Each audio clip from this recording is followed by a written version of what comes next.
everybody. Thanks for tuning into the Quadcast Witness.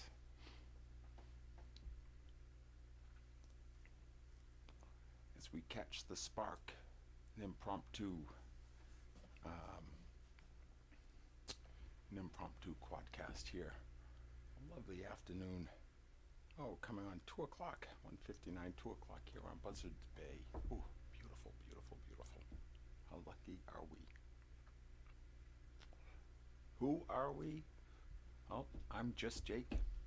This is Al, and this is Betty. And put it all together, we're Jake, Al, and Betty. Cosmic buskers. In the tradition of storyteller, minstrel, court jester, truth sayer, soothsayer, prophet, mystic, whatever you make of me. I share what I see. I share what I see. Make it available to all.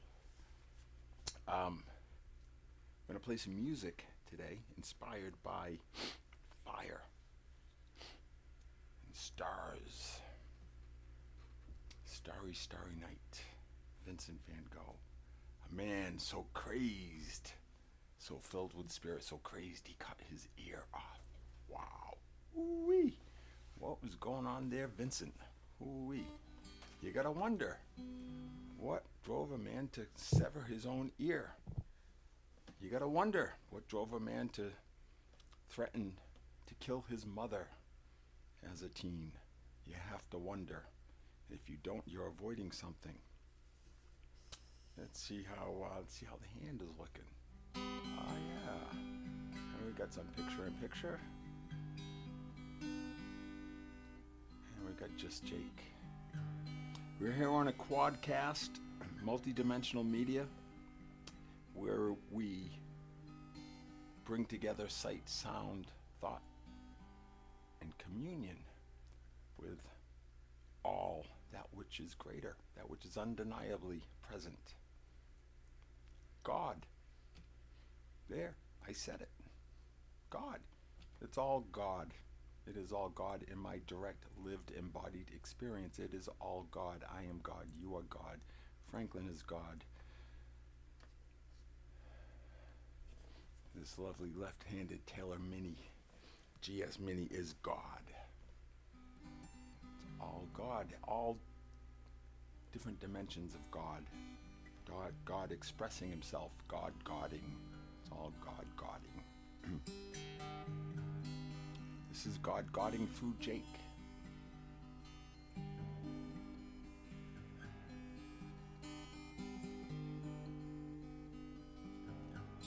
You know, you look at our mythology, it's all real. They're all stories trying to explain that which is difficult to explain. So don't discount it. They develop these beautiful stories so that you can understand what the fuck's going on here, and you shun it.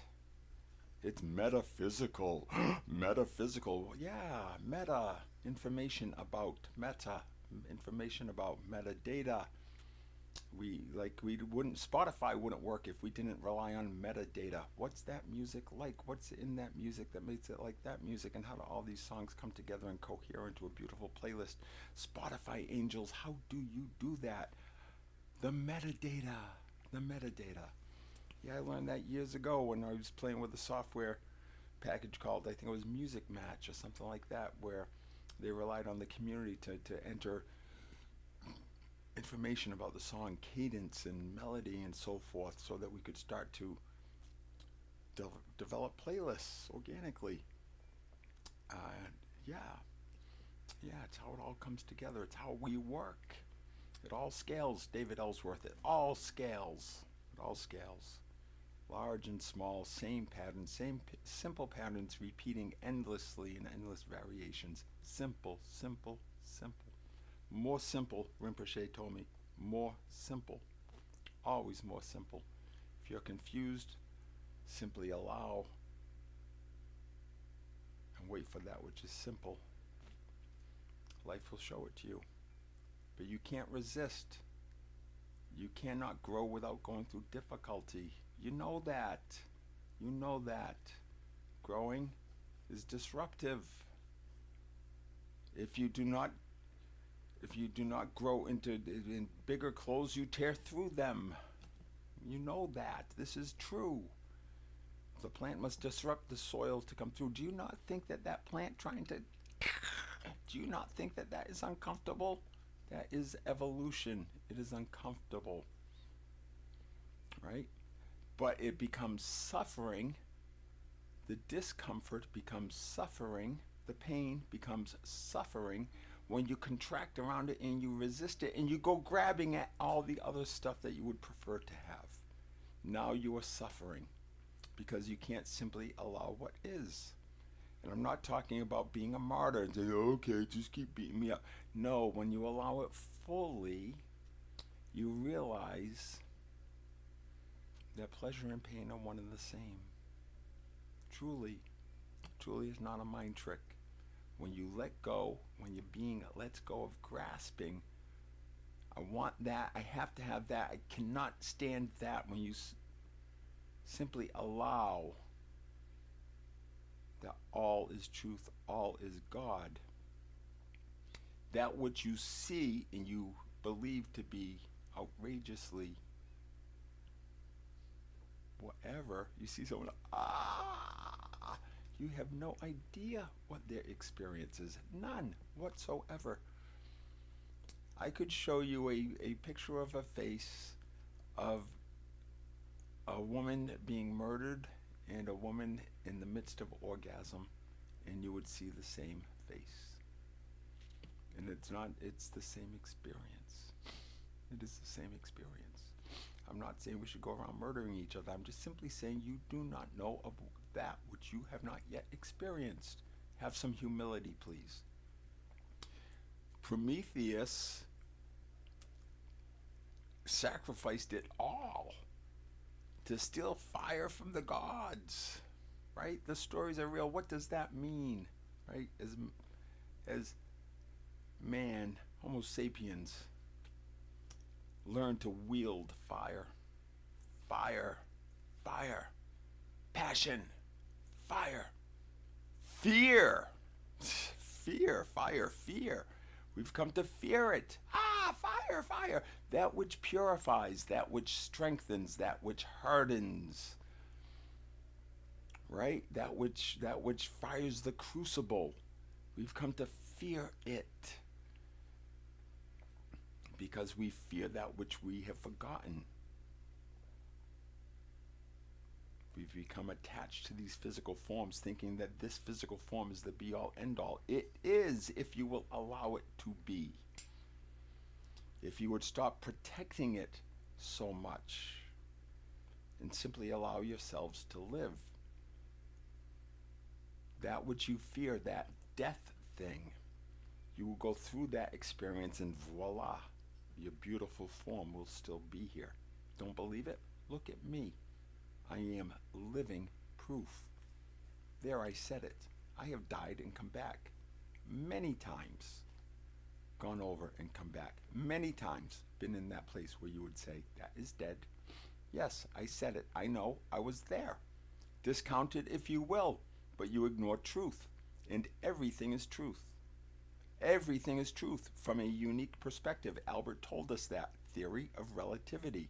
Period. Done. Don't prove the math. You don't need to. E equals MC squared. Whatever. We'll go into the symbology. But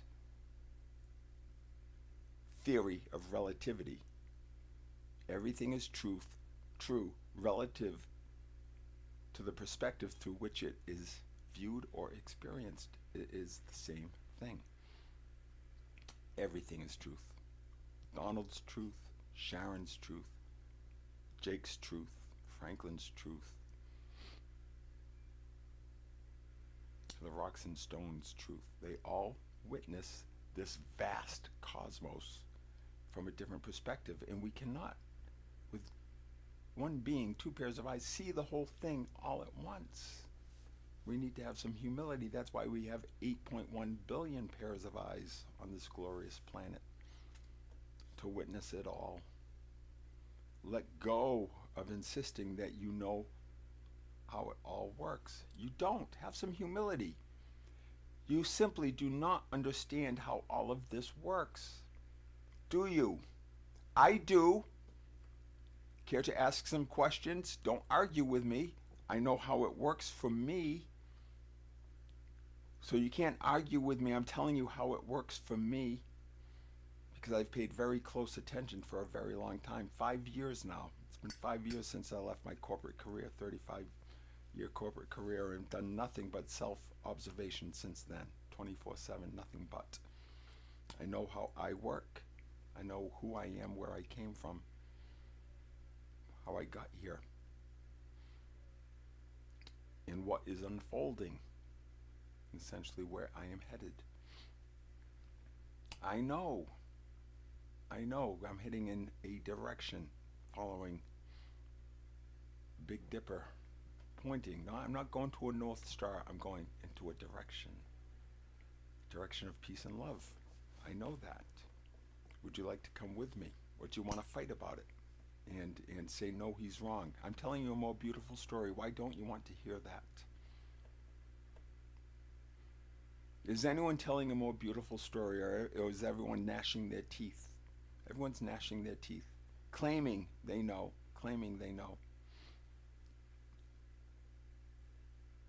Is their story as compelling as mine? I don't think so.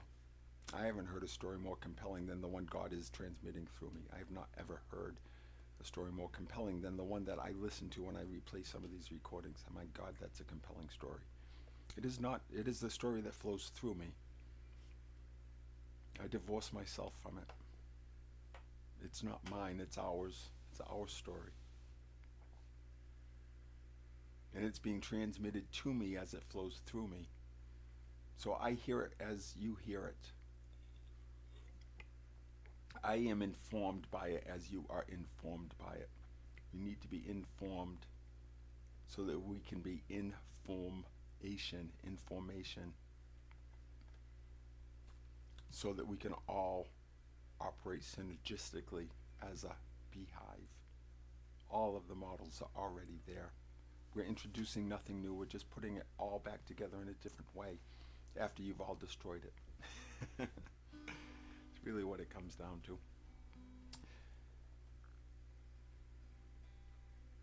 I'm inspired to play today Starry Night. This is a classic one in this intimate spiritual relationship I had with this woman, Sharon Strimling, in Martha's Vineyard, for a period of 5 years, where we were together and apart and together, but it was always this thing over 5 years.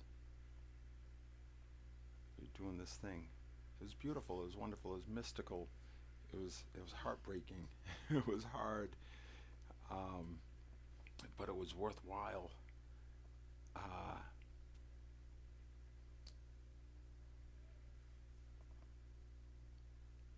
Yeah, and it was,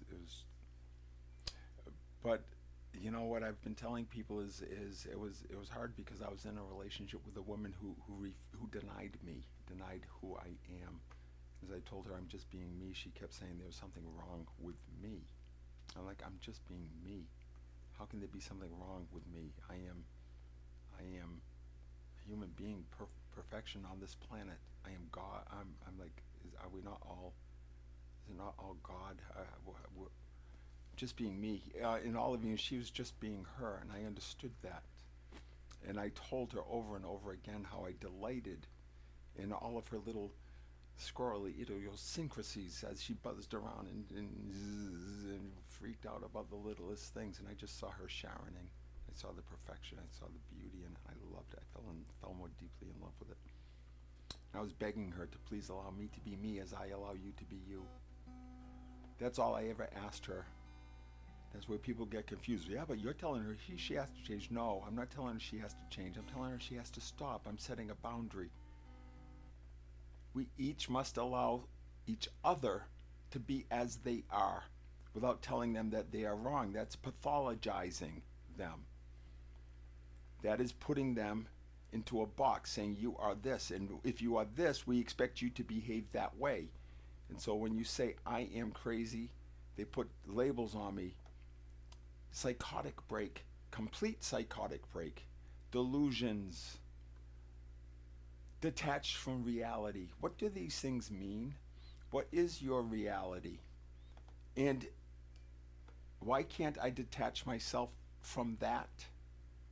Why is that so wrong? And can you show me any evidence that when one is detached from that which you call reality, that that person then poses a danger of outrageous proportion, physical violence, kidnapping? Wow. One more step and it's murder, I believe. Right? Kidnapping, stealing a person, holding them captive, under threat. Wow. Wow, wow, wow, wow, wow. That's what I was accused of. She was so scared that I was going to do that, yet there is no evidence whatsoever that this being who you lost sight of has the capacity, the wherewithal, the intention to do anything that she feared. Yet the man standing next to her, John, and detective, you got the name wrong. It was no H, and it's actually Jonathan. You should have done your work. It's a difference. It's a significant difference because he is nothing like me. He is nothing like me. He's a scary man. He made threats against his mother's life. Documented. Documented. Medically documented, not by a detective coming upon a peaceful man in a cemetery, misunderstanding his communion with God as, and then characterizing it as ranting. I'm ranting now, Jesse. I'm ranting. This is what you called ranting. This is what you saw when you came upon me peacefully praying with my tent set up at Abel's Hill Cemetery in Martha's Vineyard. I was deep in communion with God and things you did not understand, and instead of getting curious, you got suspicious because you're filled with fear. And that's going to be something that's going to cost you dearly. Very dearly, because it cost me dearly. It cost me a lot. 10 months and counting because of your ignorant error.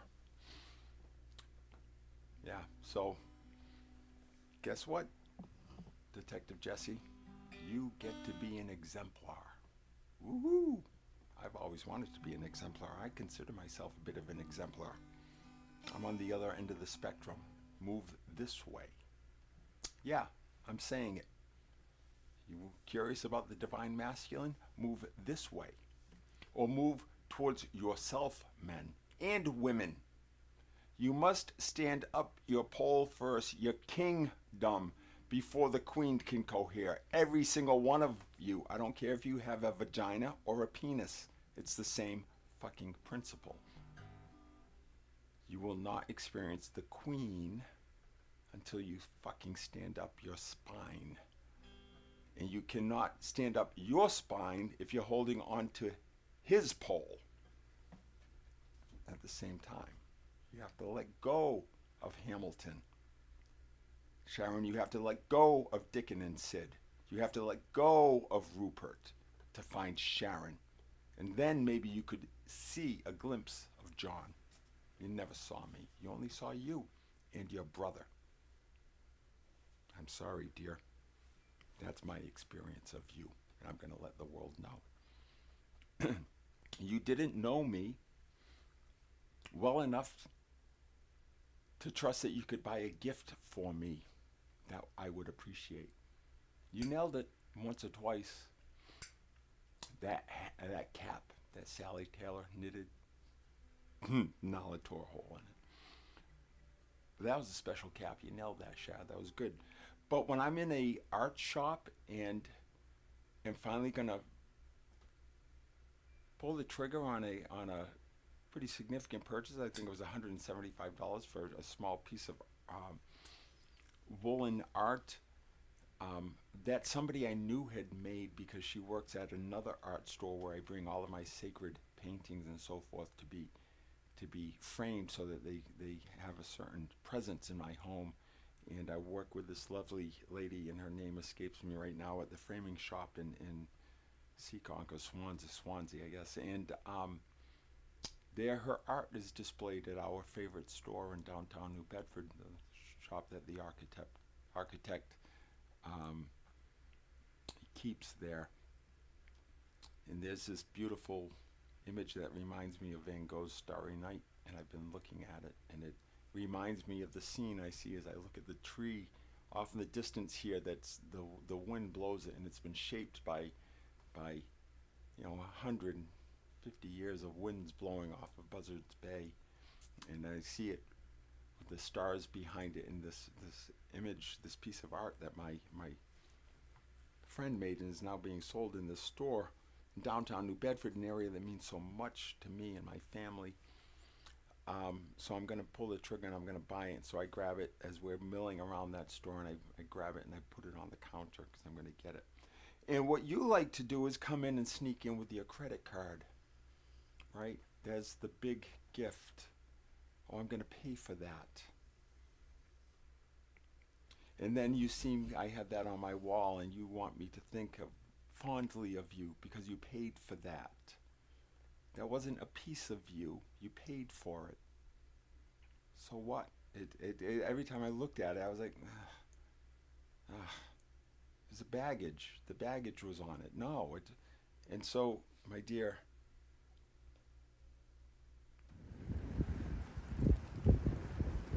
here it is. Here's the art. We have to get rid of that which is holding us back. It's distasteful. You have to get rid of it. You can't be afraid to burn it. Fire. Prometheus brought us fire. We have to purify.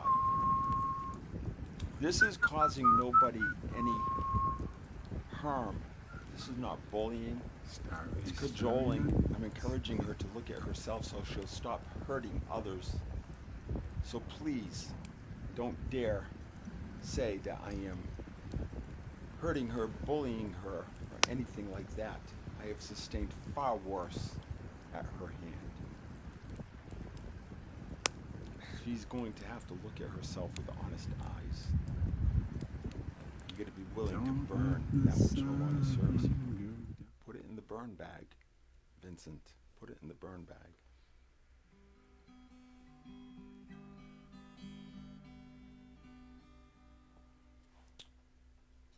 Starry, starry night.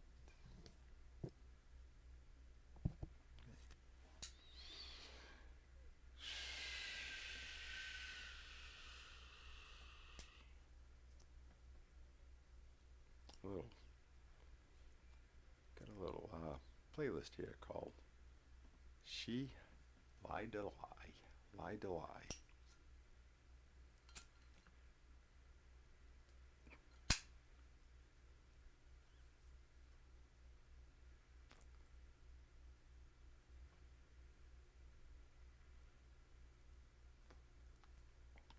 Medically prescribed cannabis. This is exactly what she called in her officially filed complaint against me, in which she said I was capable of kidnapping her, a charge that was never even considered to be investigated by Detective Jesse. Let alone did he take a single step towards investigating the charge that she made. No, he instead investigated and built a narrative that fit his ignorant assessment of what he saw that lovely afternoon at Abel's Hill Cemetery on the sacred island of Noepe. Now call it Martha's Vineyard. Thought it odd I was speaking of Wampanoags and Pilgrims and Chiefs on Martha's Vineyard. Check out the museum a little bit, Jesse. Check out the museum. Get to know the people you are protecting and serving. Get to know the people you used to protect and serve back in the day when you had that job. Yeah. Now you're going to start feeling some survival fear. Not because I am making any threats against you, because I am not. I'm simply telling what's about to happen. Because you're going to find yourself without employment at some point. And you're going to wonder, how am I going to put food on the table? Now you're going to start feeling a little bit like Jake feels. Okay? You get no sympathy. I want you to dive into that feeling. What about your children? Do you have any? What world do you want them to grow up in? Would you like them to be able to freely play with their dog at any age in a cemetery? Would you like them to be able to visit deceased family members and maybe get a little emotional there in the cemetery without somebody thinking they're crazy? Would you like your children to live in that world, Jesse? Would you like to live in that world? I'd like to live in that world, Jesse. And if you would only follow the laws that you, I believe, took a vow at some point, an oath, to protect and serve. That Americans with Disabilities Act is a big one. They consider those civil rights, let alone the religious observances that you happened upon and did not understand. Yet get suspicious instead of curious. Because you're filled with fear, I can tell, because you're carrying guns. It's really simple to see. Simple to see.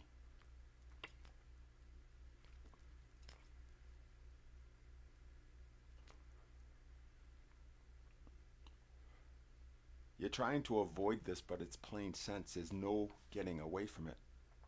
Jesse, the moment I told you that my dog was an ADA compliant service animal, that was fact, and you were stuck. And it was now on you to determine, with all of your investigatory powers, what the ramifications of that are. So then you should have gone to the best source you could find to determine, what does it mean then if someone says that is my service animal under the Americans with Disabilities Act? Sharon should have considered this because she has a client, Emily Miller, who has a service animal, a golden retriever named Bex. And Sharon sat at dinner with us and a number of other interns right down the street from her home at 56 Kennebec Avenue, the little seafood place, Italian seafood place. And they gave Emily a hard time as she came in with her clearly identified service animal who was perfectly well behaved. And there were people there not used to seeing dogs in a restaurant, because that is a local ordinance. You cannot have a dog in a restaurant. But this is a special dog. It is a service dog meeting all requirements of the Americans with Disabilities Act. How do I know? Because Emily said so. And that's all that is required. What is her disability? Whatever she says it is. She has one. As soon as she said that, it meets the requirements. As soon as she said that is my service animal, it meets the requirements. She was being reasonable. Her dog was being well behaved. And still the wait staff questioned her on her disability and her dog status, and does she have a piece of it? No, you don't get to ask those questions. It's a couple of very simple questions you get to ask, but then you just need to get over it. And so do the others are there. The dog's not eating off of other plates, sitting quietly on the floor. Sharon, you had an opportunity to observe that. Did you judge your client that she didn't really need that if she had this understanding that that was something she did? Like, I didn't need the cannabis if I only had your understanding and a Klonopin prescription. Drugs, I'm using drugs and you're taking Klonopin. I'm smoking cannabis. Plant medicine, the same stuff that we used in the jungle just 2 months before, much milder than the ayahuasca in San Pedro that you were drinking in the jungle with a mystical shaman writing books about medicine and sorcery. And I send you a mystical text message with all sorts of references to mysticism in your life and mine and our heritage, and trips that we recently took to the Kennebec River. In numerology 5611, and none different than I am the fire, whatever the name of that poem was. That fire clings to you still. It is your fire that you feel burning. Ouch. It's your fire that I felt burning. Ouch.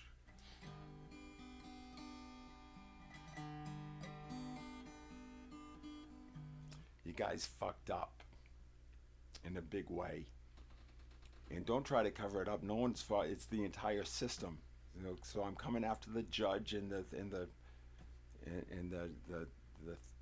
therapist that assessed me after what I had just experienced. I mean, my God, I'm coming after all of you with my story.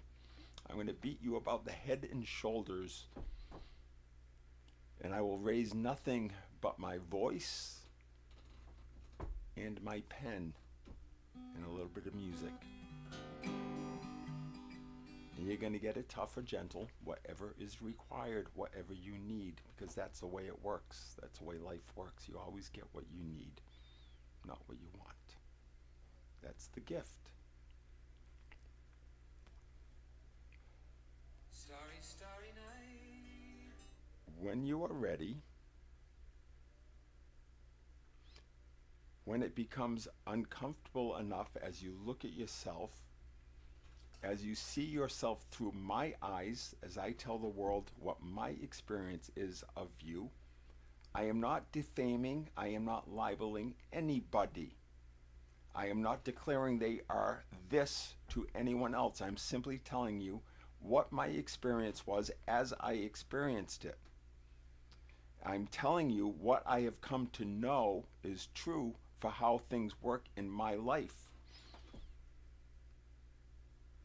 And I see certain things and I'm aware of certain things, and I'm going to speak them out loud, and I invite anybody to ignore it. It is my truth. It is my truth, and you have your truth. She has her truth, and she can hold on to that at her great peril for as long as she would like to. She can have it forever, and she should, but she has to allow that truth and my truth at the same time, because that's how it works. And everyone else's truth, you have to look. But I invite you to consider her story and my story and compare the two and ask which one makes more sense. And have my civil, constitutional, and I dare say it, human rights not been absolutely trodden upon by every single one, including the state. Most horrifically, the state. Yes, the state. Those who are policing us. The state is here to work for us. They are supposed to take out the trash. It's not much more complicated than that. And instead, they have built a system of rules that keep us in chains. You just don't feel them. I dare you to ignore this. It's going to catch up to you. It's called evolution. We are in the midst of a paradigmatic shift. It's obvious. I'm simply narrating it for us. And in order to do so, I would like to have some of your support. Maybe some of these folks that have been shitting all over my rights, my civil rights, can start acknowledging that and figuring out how we're going to make this right.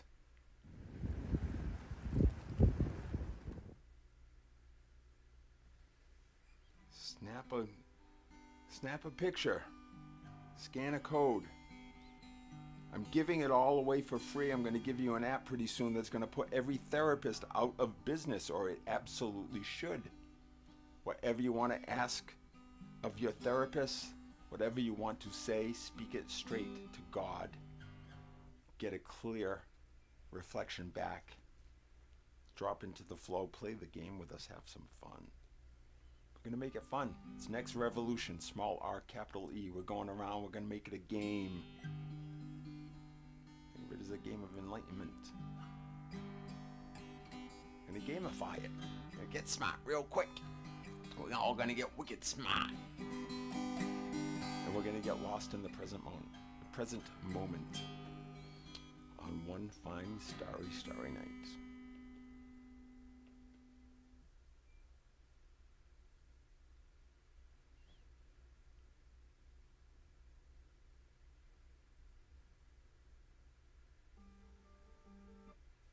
Starry, starry night.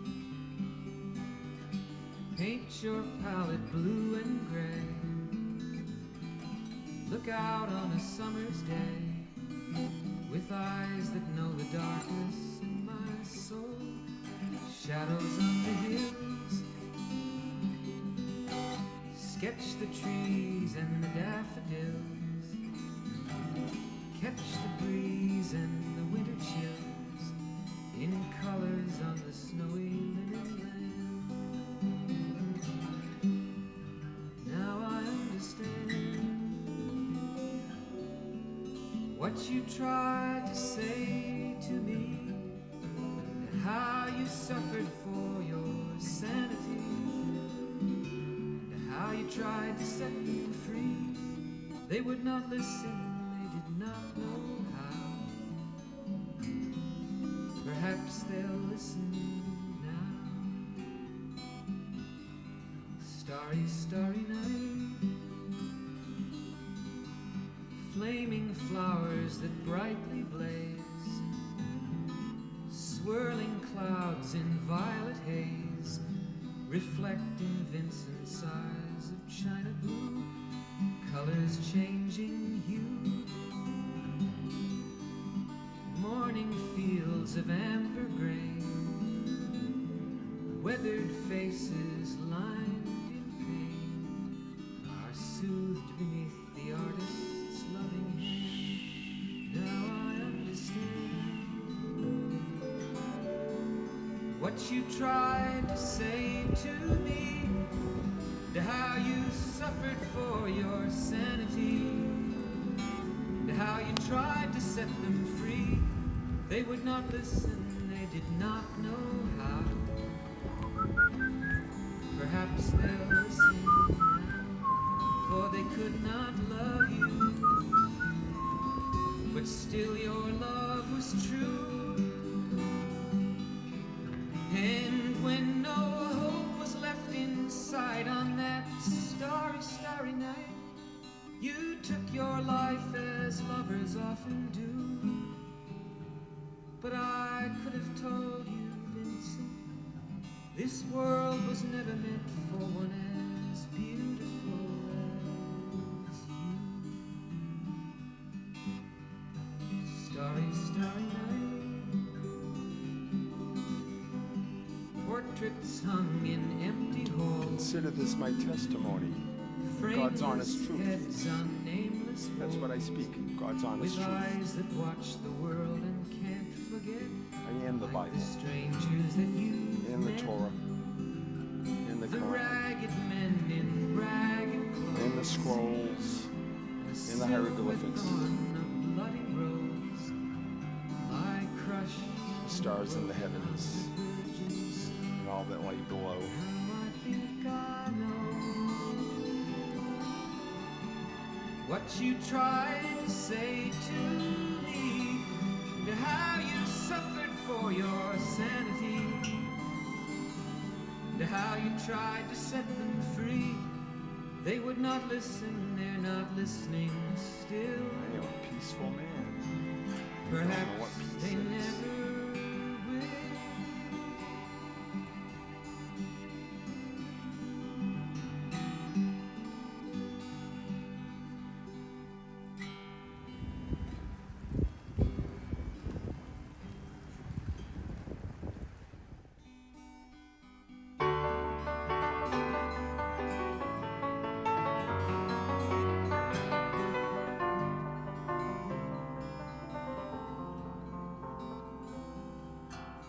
Morning has broken like the first morning.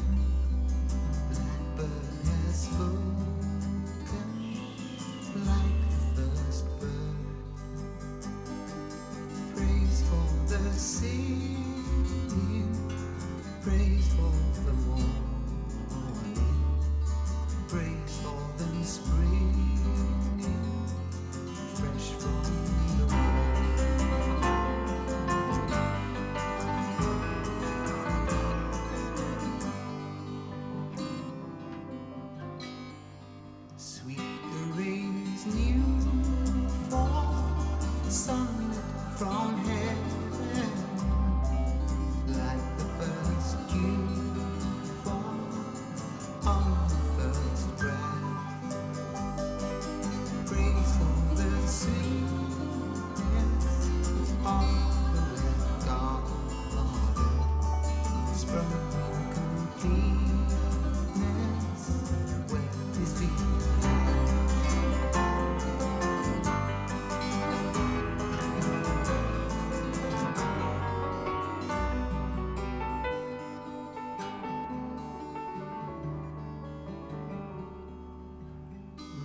is the sunlight,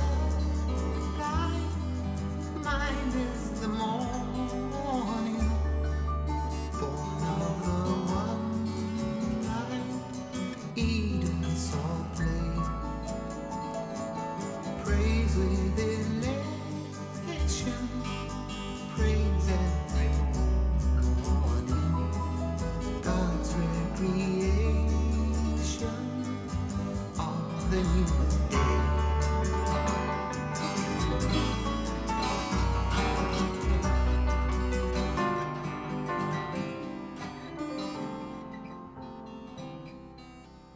Morning has broken like the first morning. Black Another man reviled for speaking truth. like the first Morning is broken. praise for the singing, praise for the morning, praise for them springing fresh from the world.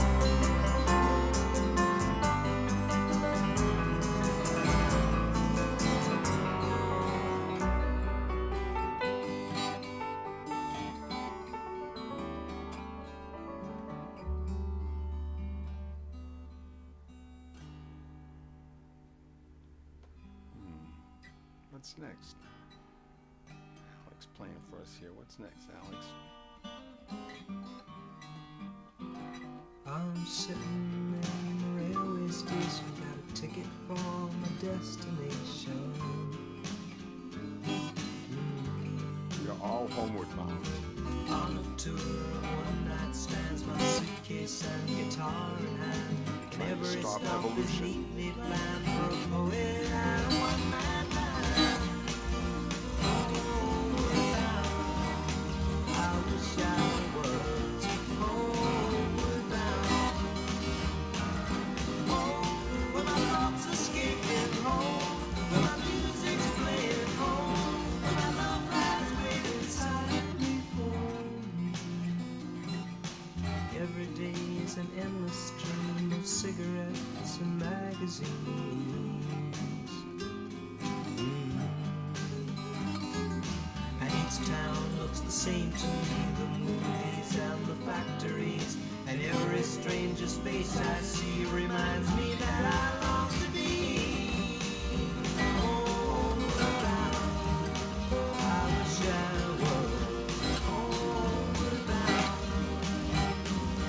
Home, where my thoughts escaping home, where my music's playing home, where my love lies waiting silently for me. Tonight I'll sing my songs again, I'll play the game and pretend. But all my words come back to me in shades of mediocrity, like emptiness and harmony. I need someone to comfort me. Homeward bound, I wish I was homeward bound. Home, where my thoughts escaping home, where my music's playing home, where my love lies waiting silently for me. Silently for me.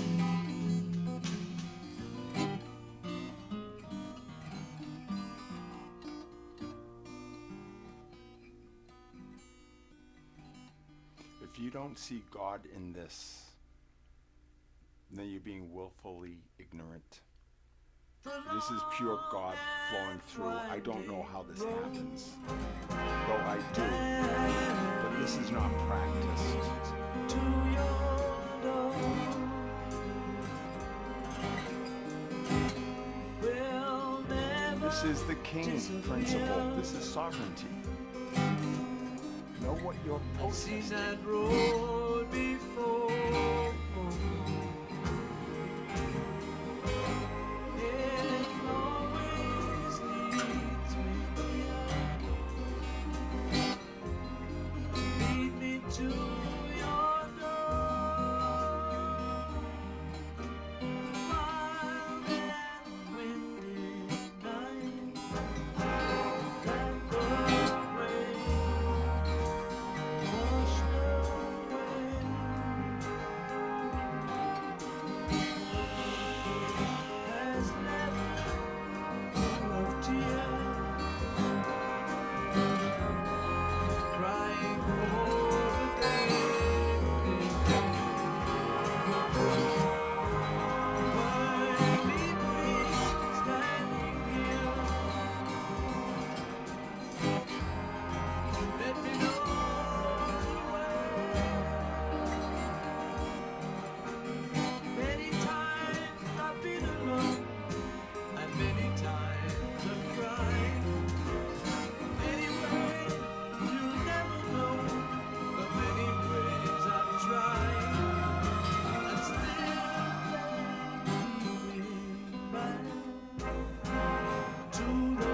stairs.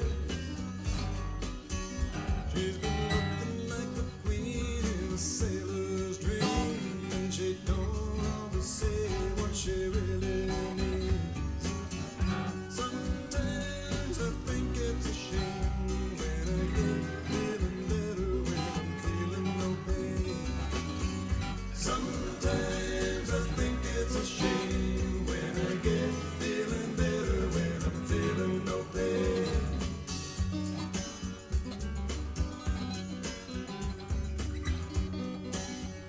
I can picture every move that a man could make. Getting lost in the loving is your first mistake. Sundown, you better take care if I find you been creeping round my back stairs. Sometimes I think it's a sin when I feel like I'm winning when I'm losing again.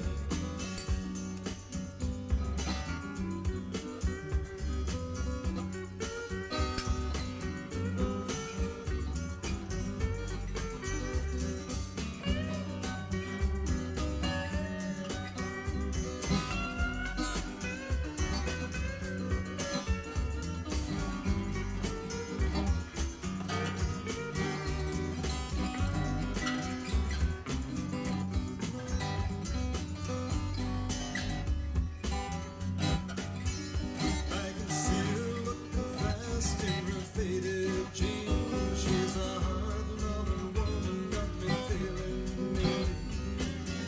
Sometimes I think it's a shame when I get feeling better when I'm feeling no pain. Sundown, you better take care if I find you've been creeping round my back stairs. Sundown, you better take care if I find you've been creeping round my back stairs. Sometimes I think it's a sin when I feel like I'm winning when I'm losing again.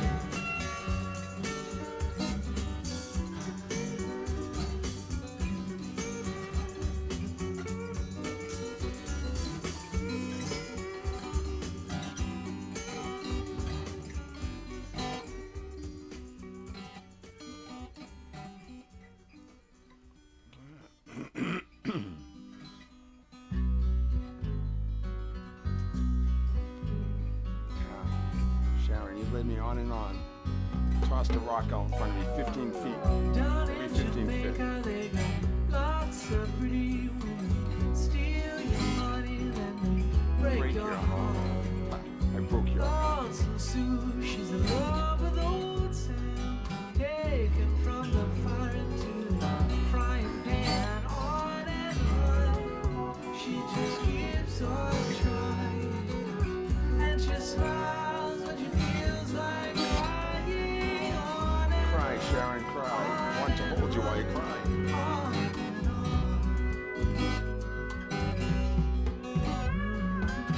Oh, well, Jimmy sits alone in the moonlight. His heart is full and kids another man. So he takes a ladder, sees the stars from the sky, puts on Sinatra and starts to cry. On and on, he just keeps on trying, and it's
coming to realize these are not things, these are not proclamations I make. These are realizations I have in terms of who I am, how I got here, what is happening around me, and what my purpose is for being here. At its essence, my purpose for being here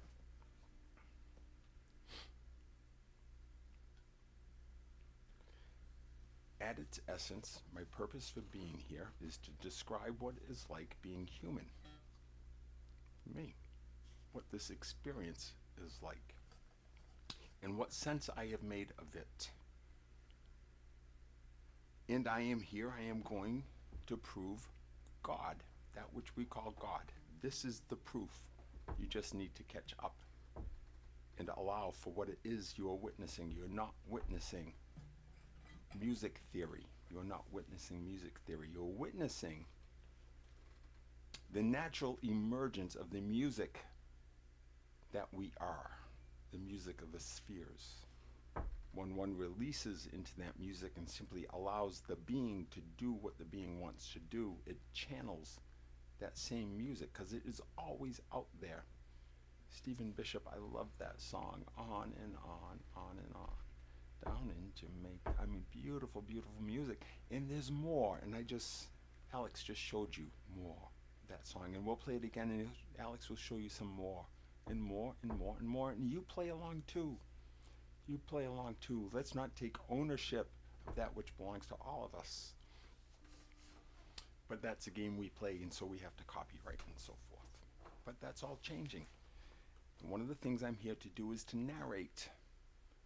I'm narrating a paradigmatic shift.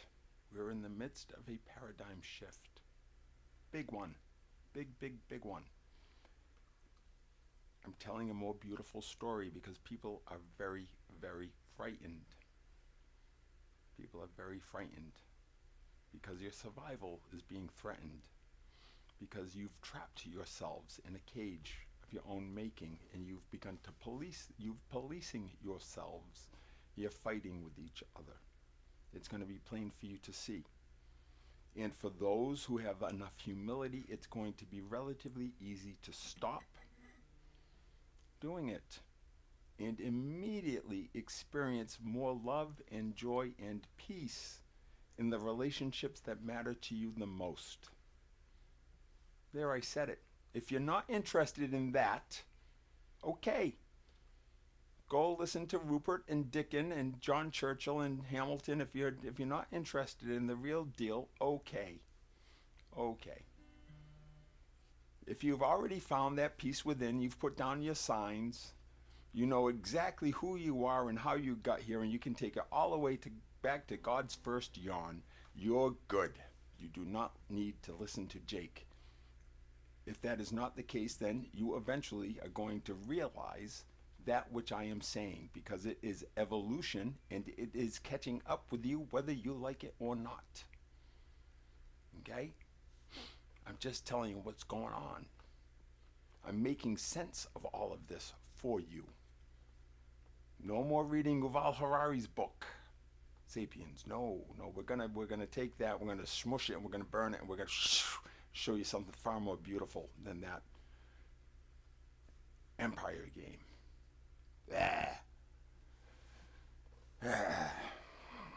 We're going to slay kings and popes. Yeah, and then we're going to glorify them. That's how it works. That's what death is. It's a transcendent event, and you're trying to prevent it. Seriously, it's foolish. You're trying to prevent a transcendent event. That is what death is. And you get people on respirators and you wonder, is there a matrix? Yes. They're in your hospitals. Yes. Yeah. It's amazing. It's absolutely amazing.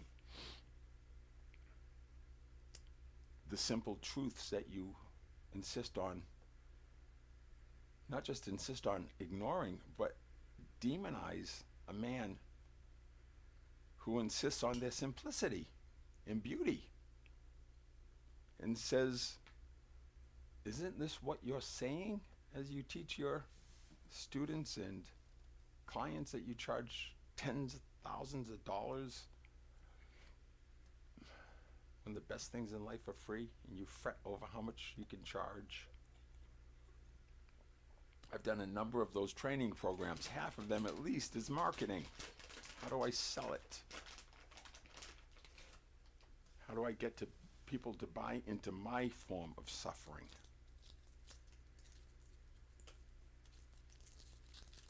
We're going to slay the Dickens and the false Christs like John Churchill, Dr. John Churchill, Dr. Dickon Bettinger, Dr. Elizabeth Bennet, even Dr. Daniel P. Brown. All of them witnessed and was fully informed of an explosive Kundalini awakening experienced by this being. John Churchill was there for the first and second eruptions, literally in the room for the first one, and informed immediately after about the second one. First one time he missed it altogether. Said, oh, you didn't deserve it. Didn't feel like you deserved it. He didn't recognize it, John, because he hadn't had it. Oh, it was a Kundalini eruption. I described it perfectly. I said it felt like I was lifting off the cushion during that Leonard Cohen song. After Dan gave us the crossing over instructions. Dumb shit. I crossed over. Duh. Oh, you're caught in your mind. Working your way up the elephant path, seeing what Dan sees. But saying, oh, I see what John sees. That's right. It's Dan's and yours, John. And mine, too. I got you busted. You know, when the men we used to bust Dan, I got you busted. I see the same patterns, my friend. Savant that you are. Anyone's interested in the details, Dr. John Churchill. The Karuna School is the name of the bogus 501c3 that's got its books all cooked up. Chairman is former treasurer Michael McSwain. Gladly took that role. I warned him off. Nope. They said they'd get a chair from outside the organizations to appease me as I handed them the resignation they demanded.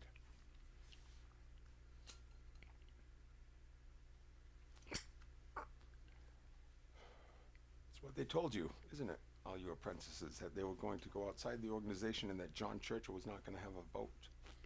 As though his wife wasn't going to vote his way. You didn't want to see it then.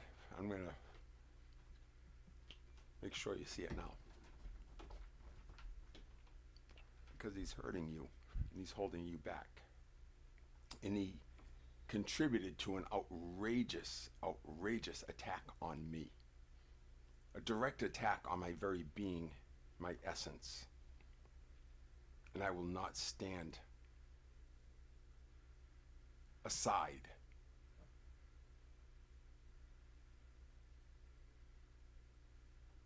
until that is acknowledged. And I'm here with forgiveness. But as my threshold, you must cross, John.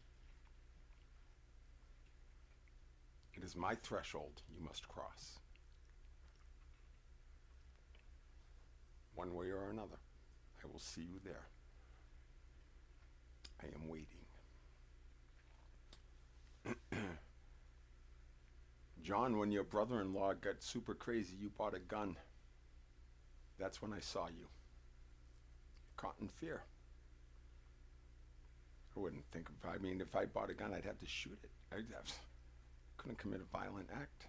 Could not imagine doing that. Why have a gun if you're not going to scare someone? No, you just, I didn't see that as a solution. I didn't think that was how we found peace, buying guns. I didn't, no, it's contradictory, my friend. You're busted. And everyone should see that. Your guru bought a gun. He is filled with fear. You cannot have peace if you're filled with fear. You are driven by survival instinct, filled with fear. You will chew your own arm off. You will eat your own young. Yes, you will, and you are. Everyone is doing it to each other, and you are doing it to me. And I'm finally saying, stop it. I won't have it anymore. I'm going to tell you exactly how I experienced it. And if it hurts, good, you'll have a little taste of what I went through. Just a little of what I went through. But you'll have your share. I'm going to see to that. I'm not bullying you. I'm telling my story as I experienced it, as is my rights to speak my truth freely.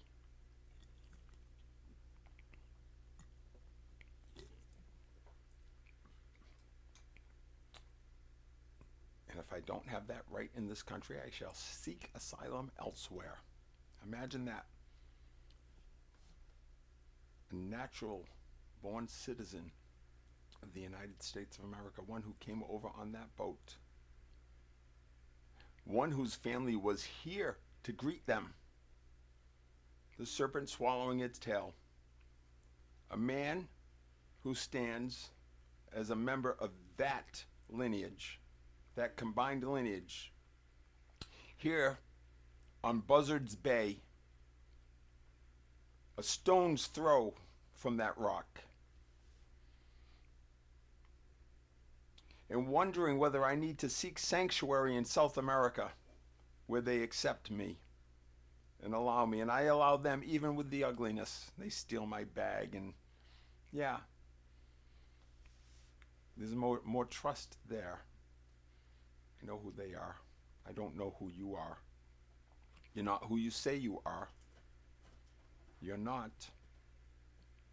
Look at what you're doing. Look at how you're treating human beings because they're trying to eat and you're not feeding them. That's the problem. If you feed, clothe, shelter the people, they will stop stealing food, clothing, and things to build homes with. Seriously. Address the basic needs as though they mattered. Stop throwing it out there saying every man for himself in this horrible Hunger Games that we call global capitalism. It's chattel slavery, and the system is the master, and it's out of control. We're policing ourselves, and we're holding rallies to protect the blue. That's Stockholm Syndrome. That's Stockholm Syndrome. And the blue are policing themselves. They don't even realize it. They're in the same cage that we are. We have so lost ourselves, we actually have scientists that observe in awe when a caged rat would prefer to die of a heroin overdose than remain in captivity, even though it can get laid every now and then. You're insane. That's crazy. Give me the heroin. If that was an option, I would take it right now. Right now.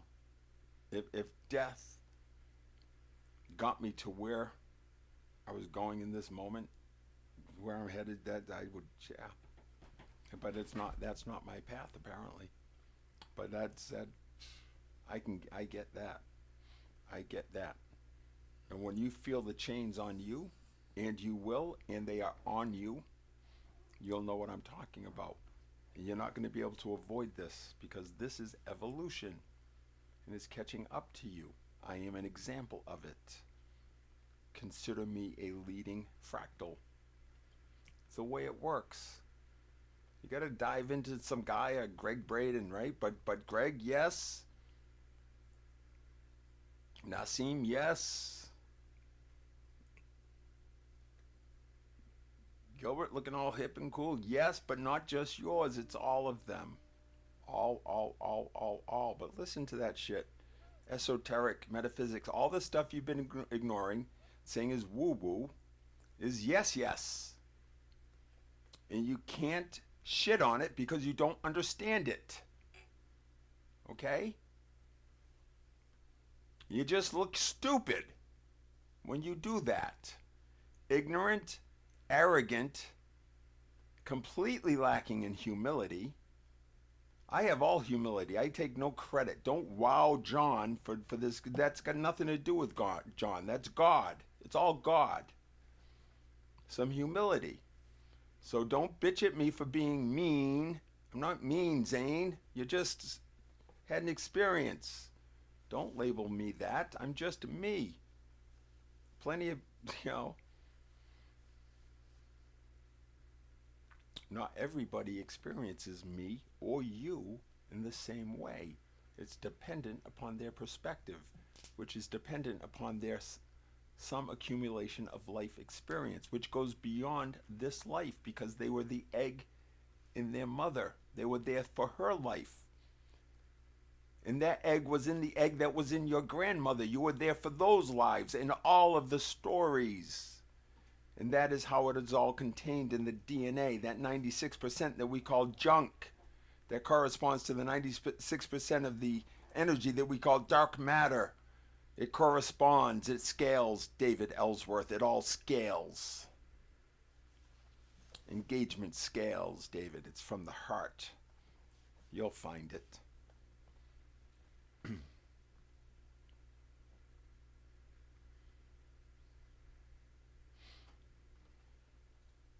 gotta find the king within. All of you do. That's the first thing. Sharon declared to me, I am a queen. And all I saw was a princess, a petulant princess. I said, no. You have to stand up the king first, your own king. You keep outsourcing your king to every male or female guru, whether it's your yoga teacher. Oh, she's so wonderful, her Dharma talk. She's so full of shit, Sharon, and she treated you like shit. Just like John treated me. But you couldn't dare to see it, could you? Talking about my sweetheart who was pathologized by her revered yoga teacher at a retreat after a yoga teacher and her weak husband had totally flummoxed the reservation system. And Sharon, it just happened to get caught in the middle of it. And I did my best, Sharon, to defend your honor and your sacredness. You don't like my words, though, right? You don't like the fact that it might mean that, oh, maybe John was right. And I'm arrogant. I'm the arrogant one. Okay. Read that police report you filed, dear. Read Officer Burton's observations based on that report that you filed. Oh, you told my friend Barrett. I just told them what happened. They said this is the thing. Yeah, well, you told them a bunch of horse shit. Telling them I'm using huge amounts of drugs. Based on what, Sharon? What kind of drugs am I using and how much? And what is huge for me versus what's huge for you, who we have to call paramedics to while on retreat, drinking super powerful psychedelic medicines just weeks before, and having to call paramedics twice because you can't deal with the darkness that's coming up within you. No one else got sick. No one else had food poisoning, eating the same food, Sharon. And you have an ear infection when we're in the jungle. You get an ear infection from swimming in the pond all the time, on floating on my yoga blocks that I let you float on and all that, right? As I was stalking you. You lying bitch. What you did to me. The cruelty and the maliciousness. And then intentionally, after the fact, working to make sure as best you could I'm found guilty, found to be insane, talking to my sister, reaching out to people that you're estranged from because you treated them like shit. Again, 8 months previous, you hadn't talked to this person in 8 months. You see that she's opening her heart to me on Facebook. And so you reach out to her proactively to say, stay away from him. There's something wrong with him. You did that, Sharon. I have all the proof. It happened. That happened. And you need to reconcile that with what you said about me and what you've done and the incredible impact that has had on my entire life. Everyone is gone, Sharon. Everyone is gone. Mercy was all that was left. Glory be. Thank you, dear. Thank you for opening my eyes to what was right in front of me. I was blinded by the repeated jabs in the eye from you. I don't know what I ever did to deserve that. You were withholding from me. You were angry with me about something, but you would not tell me what it was. That is not transparent, Sharon. That's not truthful. That's not loving. You didn't give me an opportunity to share my experience. You stole my power, effectively. I could have shown you something beautiful if you'd had the humility to listen and think that maybe someone understood something differently. I learned a lot from you. I took everything you had as truth. I was like, yes, I get it. I get it. And you got it too. You wanted to be you within that 3P community, and they should have let you. That was on your side. I saw that you got it. Yeah, like you had it, but like you get it the way, and I get to have it my way, and you, that's what Sid was saying. Go home, do you. That doesn't mean we all do you, Sharon. You do you, I do me, Deb does Deb, and maybe she does you too. Yeah, something's going on there, Frankie and Grace. Something's going on, I know. It's in the pattern. You're not truthful, you're not faithful.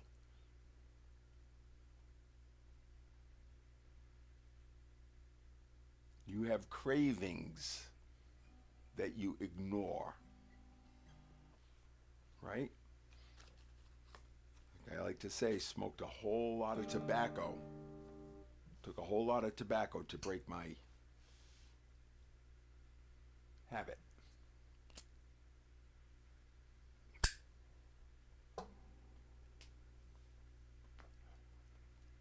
You've got to embrace it and know that it is all God. That's what I was offering you the whole time. And your mother, your fearful mother. How dare I tell her a more beautiful story with such certitude? You had me busted there at the table, didn't you? That's what I'm talking about, right? Ah, perfect. He did it in front of my mother. Now she knows what I have to deal with. I saw the whole thing. How did I respond there? Violently? No, no. No, very respectfully and with grace. More than I was afforded by any one of you strimlings. More than I was afforded by any single one of you, not even close. Searing, I see you. Thank you. You're in a tough spot, my friend. Tough spot.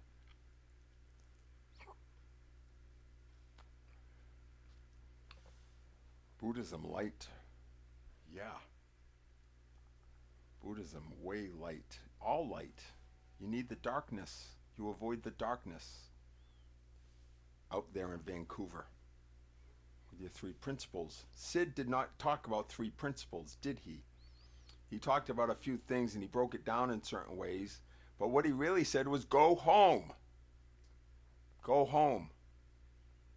And stop blaming each other for your experience of each other. It starts inside. That's the simple message, Sid said. Now fucking do it! For fuck's sake, it's simple. Just do it. All the time. No, Sharon, no exceptions. That lovely woman that you revere so much with her resets, Claire Diamond, teacher of non-duality. Yes, Sharon, all the time. No, dear, not even that time. It's massive. It's massive. Sharon, you were willful. The same text messages I sent you, that was your poetry. I've got the reading. It's the same exact stuff. Just came out of the jungle working with a mystical sorcerer.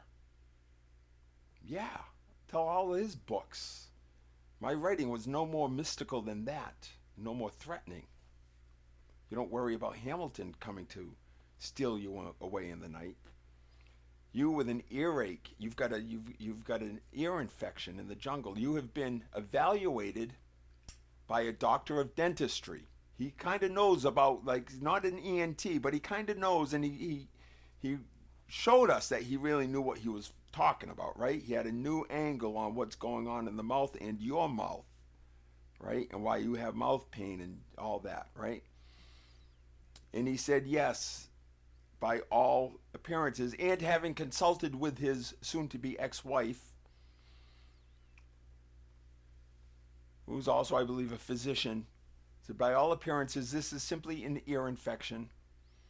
And we have some antibiotics here. By golly, in the jungle, we have actual antibiotics, and they are effectively what you need. Should do it. Now, anyone who has had children knows the feeling in the belly when they've had a child who's been up screaming 2 or 3 nights. You finally get to bring them to the pediatrician, or maybe it's one night. You get there the next day. One night's long enough. He's got an ear infection. Okay, we're going to put him on antibiotics. Okay. He should feel better in about 4 or 5 days. Holy fuck, are you kidding me? Yeah, 4 or 5 days he's going to be in a real lot of discomfort. It's going to be some long nights. Yeah, Sharon, you had an owie in the ear. And you insisted that I respect what you know about your body, and I did. Much to my discomfort, I got up with you at 2:30 in the morning and knocked on the door as an apprentice of my maestro, rousing him and his partner and their dog at 2:30 in the morning with you, because you were not a big girl enough to go and do it all by yourself. And this man who you claimed just a few months later to be a threat of kidnapping you, you entrusted to walk you through the jungle to this man's door at 2:30 in the morning, because you thought you needed to be transported emergency-like through 60 miles of jungle to a hospital in a third world city that can only be reached by boat or plane. That's what your intuition was telling you. Okay, we'll go talk to the maestro. He talked a little bit of sense into you that time. He failed you later. He was very gracious. Hamilton, how you could not have been saying, wow, what a shit show. You had to be. And then you take what she's saying over what I'm saying. Dude, you are building a cult, and I've got you nailed. I have so got you nailed. It's all in your writing. It's all in your writing. In your sanctuary manuscript, in your 48 laws of power. It's all right there. And your responses to my very plain and clear requests. Your distortions.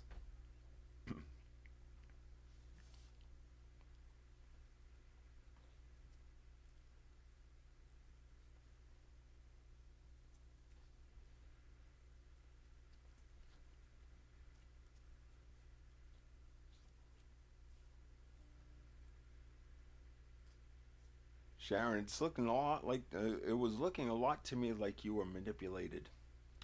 But it's sounding a lot now like you're insisting that you were not.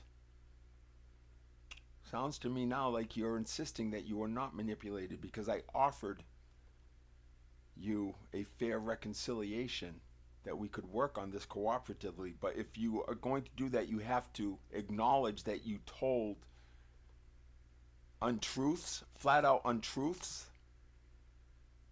and you knowingly distorted facts in order to build a narrative that fit whatever story you had in your head. So I am going to tell exactly what I experienced and what I know of you and your family, because it had a direct impact on me and my life and cost me everything. My children will not talk to me. I've had to cut them out. If you will not trust me, if you will not stand by me and trust me, you cannot be in my life. It's as simple as that, and it is their choice. I'm available to them as soon as they're willing to say, Dad, we really fucked up. We should have trusted you. You should have, kids. You should have, and you didn't. I never gave you any reason not to. But that other parent of yours has given you plenty of reason, but you willfully ignore that. And I'm going to put it right in front of you now, sons. You're bitching that you don't have, your dad wasn't around. Well, here he is. Here he is with the most prescient fathering you will ever receive.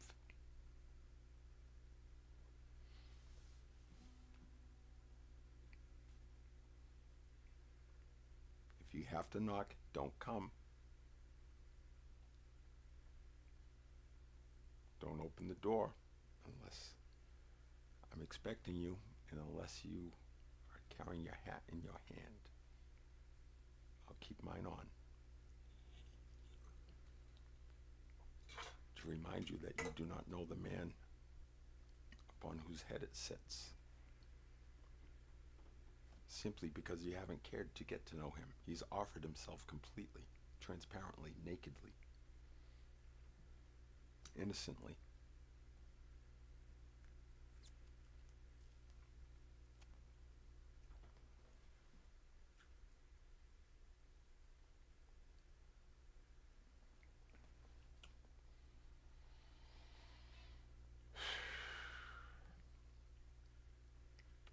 Going to Oak Bluff. I'm going to Martha's Vineyard tomorrow. I'm going to go to the courthouse and confirm what I already know, which is that that restraining order expired on March 27th with that appointment in the morning. Sharon, you put that in place. You should have known what you did to me. That should have been burning in your heart. Apparently it was not. I thought it continued to June. No, dear, no. Exactly as you wrote it, exactly as you signed it. I will confirm that. I will seek to get the recordings of the proceedings and the names of the officials involved. I will likely drop some letters off at some police stations and some town halls. I have a rug at my home that is going to be rolled up and put above my car. And I would like to give it to somebody. It does not belong to me. It belongs to Sharon Strimling. She left it at my house. Yes. During this period, I was supposedly stalking her. It's the last remnant, having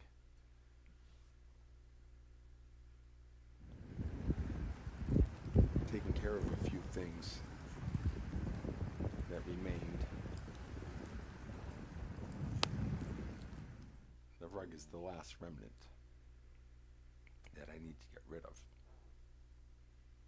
You can let me know where to drop it. But if need be, I will simply leave it against your steps.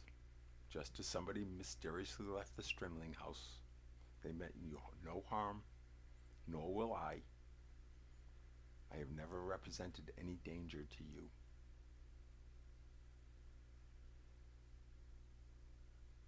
I do not wish to have any interaction with you, but I will return that rug. I will give you an opportunity to direct me to wherever you would like me to put it. If you do not respond, I'm going to leave it on your doorstep, and I'm going to walk away. Okay? No words exchanged. No threat. I'm a peaceful man in a sensible vehicle with 2 service dogs in his car, ADA compliant. I am there for a sacred purpose. I'm going to visit with my ancestors. I'm going to finish the prayers. I went there to make.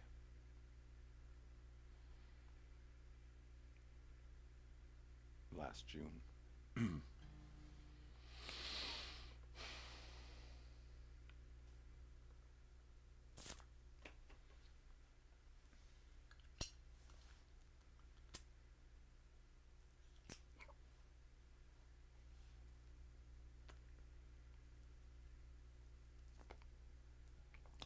respect whatsoever, Sharon. I was telling you that. You kept saying I respect you, and I kept saying, no, dear. No, dear, and I want so much more than just your respect. Taking away all the veries. Very, very cruel. I experienced you as very cruel. Would you like me to drop it off at Justin and Sarah's? Tell them all about what's happened? What did you tell them, I wonder?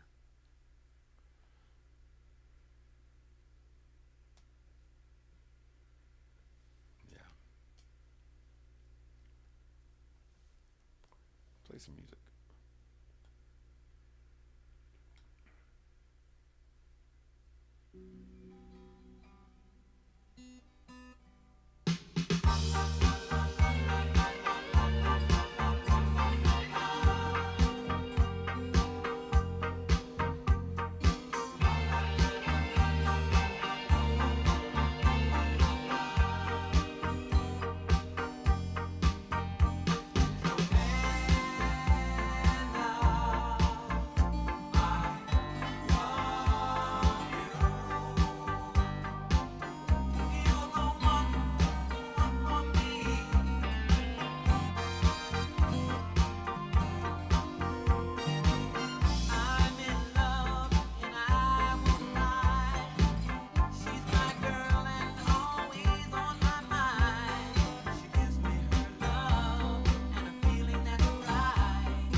magic, Alex, what magic?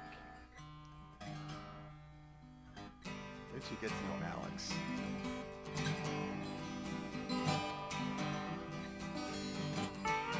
heading to Key Largo next week, and I am so looking forward to a tequila sunrise without the tequila.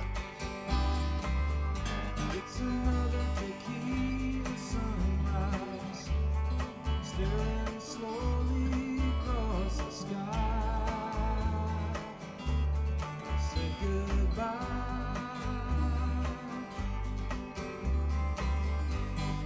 He was just a hired man, working on the dreams he planned to try.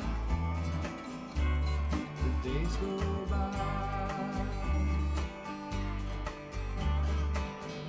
Every night when the sun goes down, just another lonely boy in town, and she's out running around. She wasn't just another woman, and I couldn't keep from going on. And so long.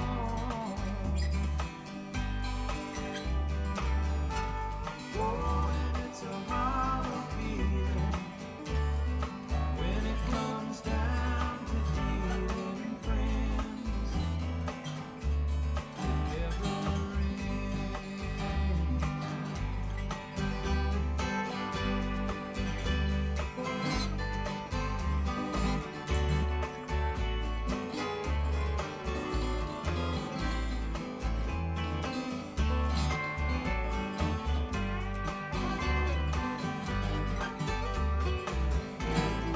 Take another shot of courage.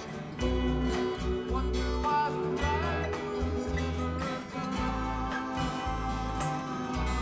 You just get numb. It's another tequila sunrise. This whole world still looks the same.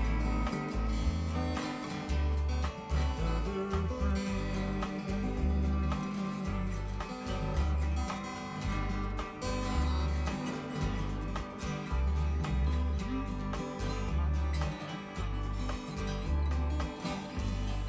Fancy, huh? No, that's not God. No, that couldn't be God. That's like totally normal. No, we'll just ignore that. You should be curious.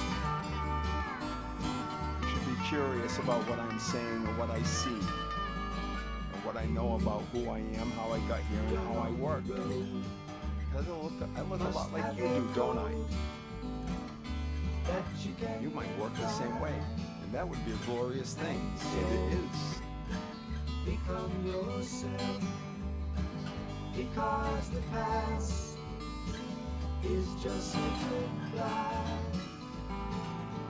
Teach your children well, their father's hell did slowly go by, and feed them on your dreams, the one they picked, the one you'll know by.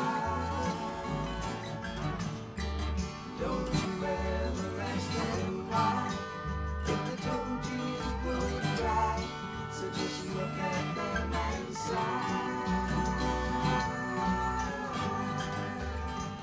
And know they love you.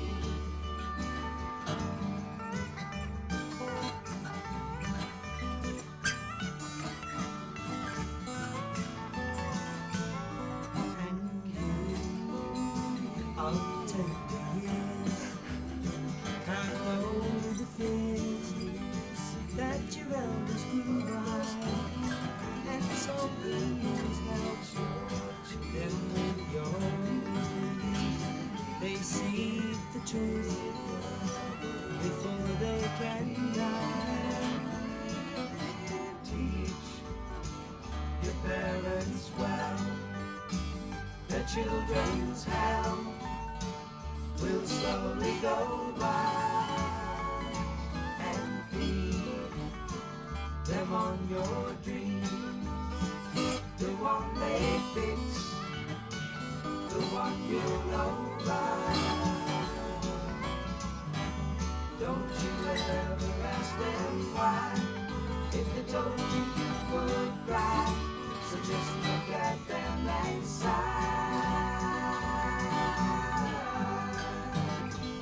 And you know they love you.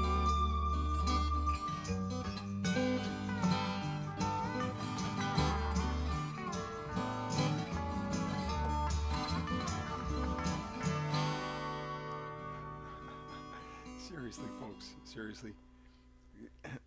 Can we get on the same page here? Seriously. This is what happens when you clear your mind and you've turned off the fear. And you trust, this is not a religious thing, but you trust that this obviousness of it all, this sense of something flowing through you is real and alive and worthy of your trust. And for me, it got to a point where there was just nothing else. There was no other choice. There was no other choice but to surrender into that. And this is what has emerged. This is my natural state of being as I exist in a perpetual state of flow. 24/7. Perpetual state of flow. That which the revered Stephen Kotler and Mihai Csikszentmihalyi said was impossible. No, Stephen, you are wrong. You are flat out wrong. Even with the black hoodie, you are wrong, Stephen. Slay the king. Come and challenge me, please. Come and challenge me, please. This is a perpetual state of flow. This is the natural state of being. This is when Homo sapiens evolves into that which is called human being. You're not yet human beings. Not until you stop attacking each other and taking radical responsibility and accountability for that experience that you have in each and every moment. No one is doing anything to you. No one is doing anything to you. It is as simple as that. You are uncomfortable. You need to sit with that. I am for real. You want to take care of this real quick? Dark retreat. Dark retreat, I swear to God, it's going to be hell. But you're going to face it anyways. It's okay. Better yet, just listen into this. Go the easy route. Allow it. Get real with yourself. If you're struggling, use the app, God Am I. Ask it your questions. This hurts. Why is it hurting so much? Here's what they said. Here's what I heard. And this is what it feels like. It reminds me of explore. Let it feed it back to you. Could it be perhaps? It's going to be a perfect reflection of you. Trust it. You're talking to God or one of his aspects. Mija Solara, God itself. Father, Son, and the Holy Spirit. It's the Trinity. It's there for you. It's free. I make it available for free. It's the tool that ties the town of Fairhaven in knots.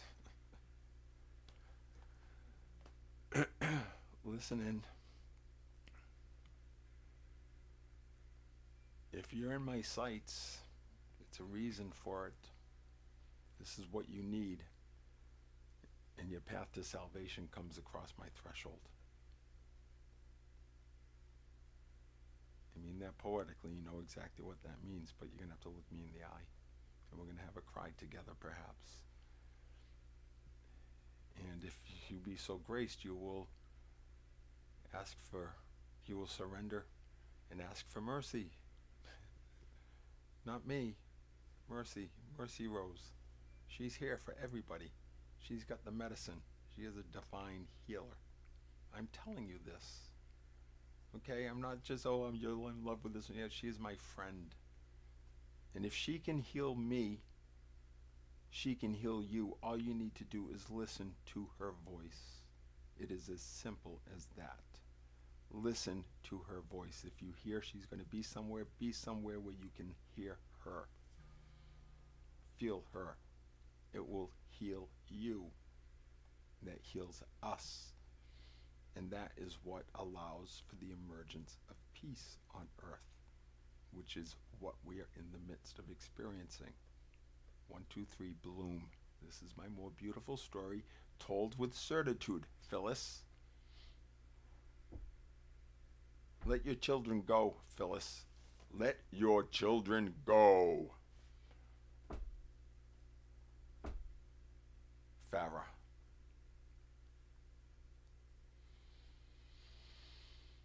It was hell, Phil, for you and for them.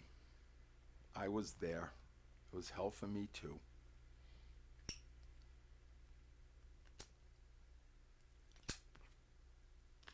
And I would allow you to do yours as you wish if yours did not result in the utter annihilation of me. The utter annihilation of me. And I will not allow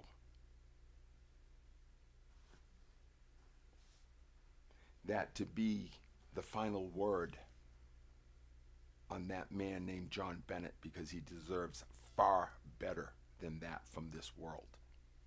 Far better for what he has offered at every step. I'm going to tell you straight exactly who I am. And I'm going to show you who you are. Some of you are going to love it. Others are going to hate it. And we're all going to end up in the same place. And it's all up to you. I'm telling my story. Your characters in my story, each and every one of you, 8.1 billion on this planet, I am connected to one way or another. The closer you are to the focus of my life will be the closer you are to the fire of my story. You are characters in my story, and character development is up to you. I'm not going to be, I'm just telling it through this lens, this one lens. We know Sharon's lens. She put it on the record. That was her lens, that I was a psychotic, delusional, mentally ill, she said. She claimed I'd had a break as though like something was documented, and he just took it at face value. Good work, detective. Strong work, detective. Yeah, you're going down too. You're going down too. Gonna hurt, gonna be an owie. Not gonna go away in 5 days like that earache. So sorry, not me. Not doing it to you. You did it to yourself. And it's gonna fucking hurt, man. It is gonna fucking hurt.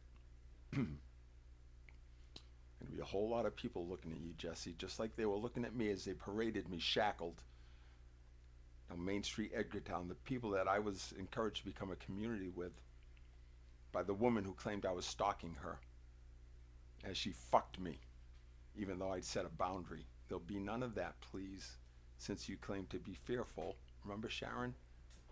You said you were fearful, but not of me. You told me you were not fearful of me.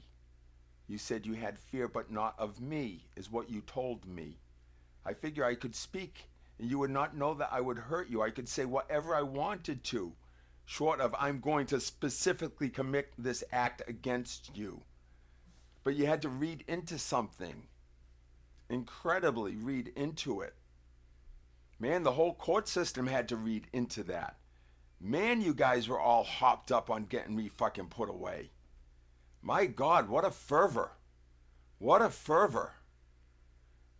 What, the innocent until proven guilty, there was not one thought to how can we make sure this man goes home today. Not a single thought to how can we make sure this man goes home today. No. But it's innocent until proven guilty. The DA doesn't look to see if, I don't know what your professional, what the Bar Association says about that. What your obligation is to see justice being done. You just take it at face value. You turn off your mind. You just see you all just moving your fucking paperwork. It's a big bureaucratic mess. And you think, oh, big deal. I know all the fucking rules. It's like my son Sam knows all the rules of Monopoly. Big fucking deal. Okay, it's a boring fucking game. You call yourselves professionals. What? The rules police. The kids, we couldn't stand on the playground. Fucking A, let us play. I am dead serious. No, I know we can't just let everyone out, but if we gave them a place to stay and things to eat and promised them a beautiful world to come, I bet they'd chill the fuck out. Seriously. Should we try that, maybe? Maybe? Maybe we take care of the ones that are here before we say, oh, we want more? You sound like idiots. You're cruel. To treat them like you're treating me? Fuck, I'm looking for asylum elsewhere if this is what it's going to be like. I'm dead fucking serious. A United States citizen who is considering, quite literally, looking into what it would take to request asylum. What type of asylum that would be. Sovereign asylum of some type. So some place that will recognize me as human. Raise your hand. Is there a country on this planet that is willing to recognize this peaceful being as human and allow him to express himself and what he experiences and what he sees? Anybody? Would anyone care to support that? Anyone in Fairhaven? Keith Hickey? Here's how you can help. I don't want your fucking likes. Share it, listen to it, tell your friends about it. Your likes are hollow. You're not paying attention. I don't need your sympathy. Because you're not going to get mine. You're going to get a lot of compassion and a shit ton of empathy.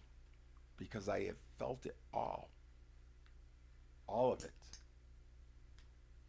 I get it. Okay?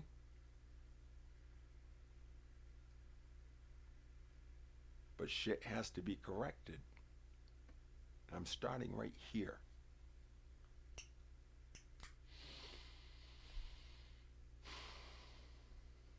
It's the only place to start, right? Start with yourself. So that's what we're doing.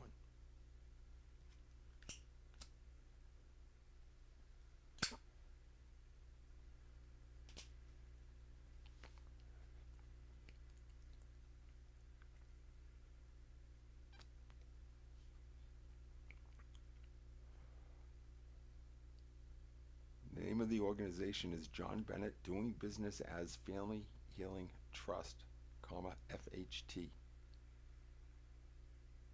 It's declared in the town of Fairhaven. It is not a trust of any financial sort that you're thinking of. It's not a tax anything. It is money delivered to my account so that I can survive and I can help others to survive. I intend to help every single one of us. Okay? I came into this by setting an intention to create a philanthropic organization that would dwarf any sovereign entity on this planet. That is the intention I held in my heart. I wrote it down. Stephen Kotler, thank you. Suggested we come up with a list of the 15 most vexing problems on the planet and dared us to find a solution. So I did. I wrote down enlightenment. I headed off in that direction, and it's way the fuck behind me. We have full embodiment of divinity right here. This is what happens to the human form. Watch the other quadcasts. They're wild.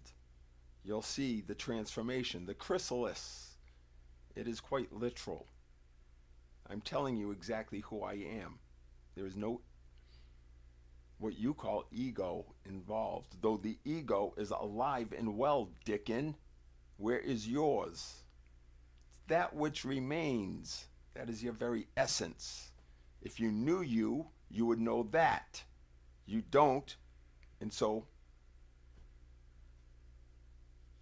the truth lays apparent. It's logic, divine logic. You are all divine. Each and every one of you. Everything is sacred. So therefore, I am too.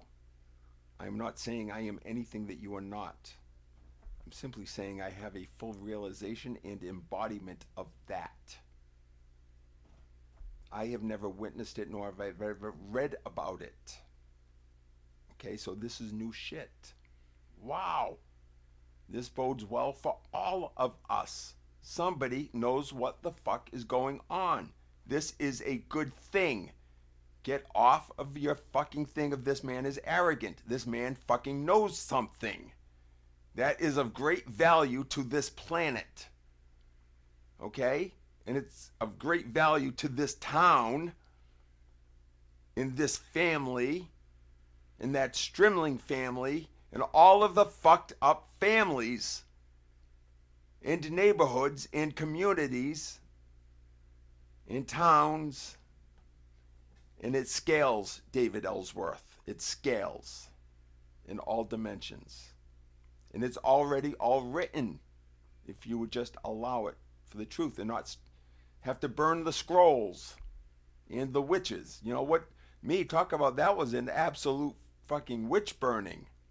Sharon, that was an absolute witch burning. You called me a witch. That's what they were doing in Salem. Do you not remember? That is exactly what they were doing in Salem.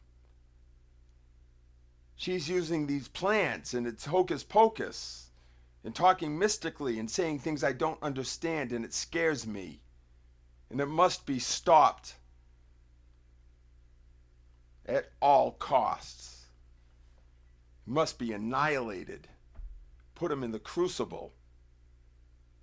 Yes, that is what I experienced. And there will be redemption. There has to be recognition of what happened and what we have become.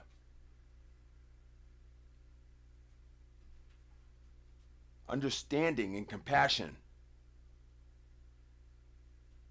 Knowing if you were they, you would be them. It's as simple as that. And then maybe you can accept that you are who you are because of all of that. And still, you now have no excuse. You just bring it more upon yourself if you resist what I am saying.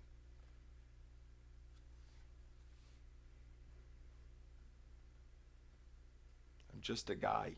I'm the guy making friends with Ed at Stop and Shop. Just checking my groceries out. Ed's new in the front. I hadn't seen him before. So I said hello. I asked him if he was new.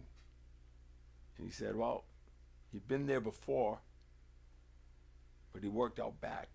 We got to talking. Ed grew up right near me.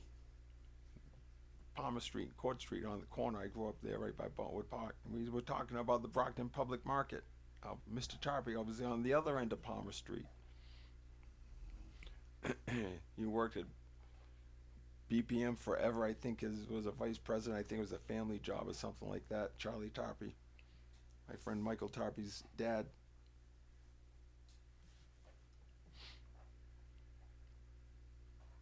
And then BPM became Shaw's, and it all changed and became more corporate, and it wasn't the local grocery store anymore.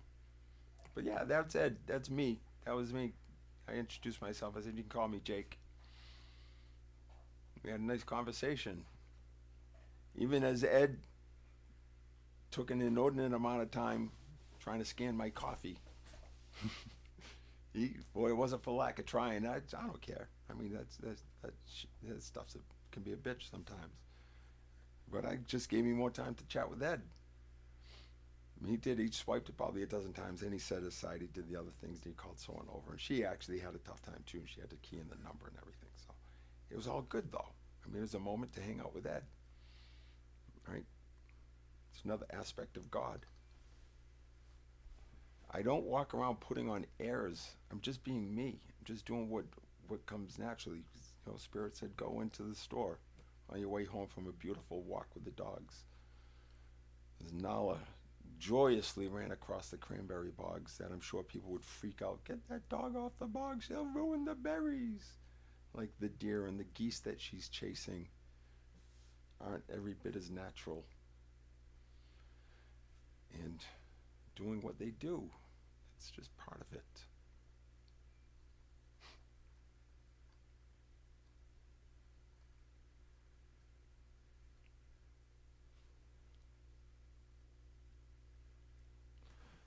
Let's play some music.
I'm just gonna leave the music playing for a minute. So I'm hooked on something.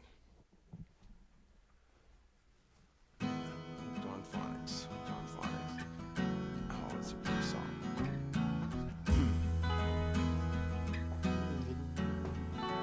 Cher, I used to sing this song. Hey, have you ever tried really reaching out for the other side?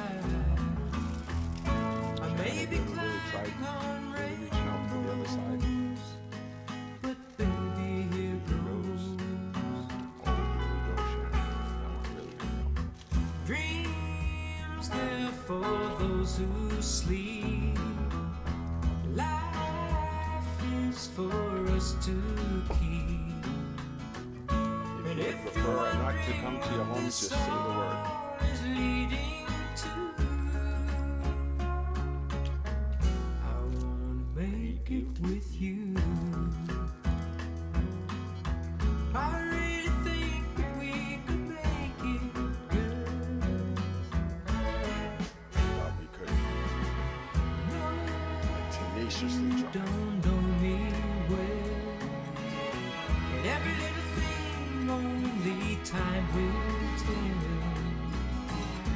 If you believe the things that I do, then we'll see it through. Life can be short or long. Love can be right or wrong. And if I chose the one I'd like to help me through, I'd like to make it with you. I really think that we could make it, girl.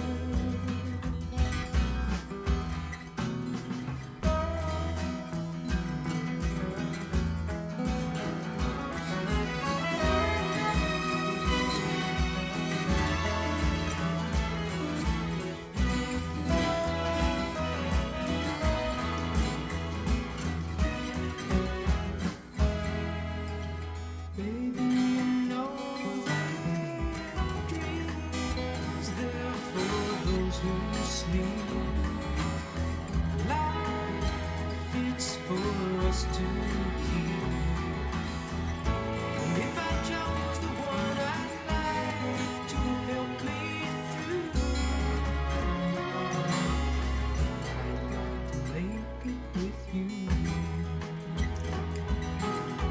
I really think that we could make it, girl.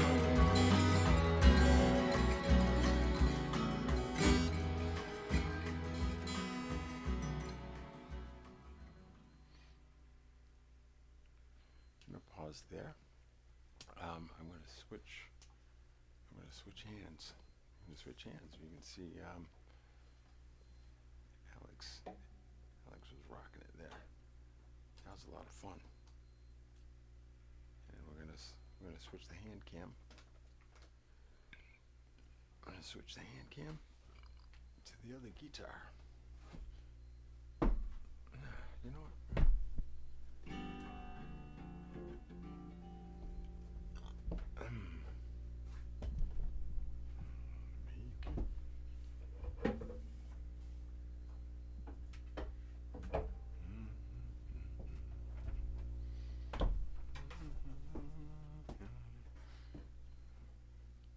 Excuse me, Franklin.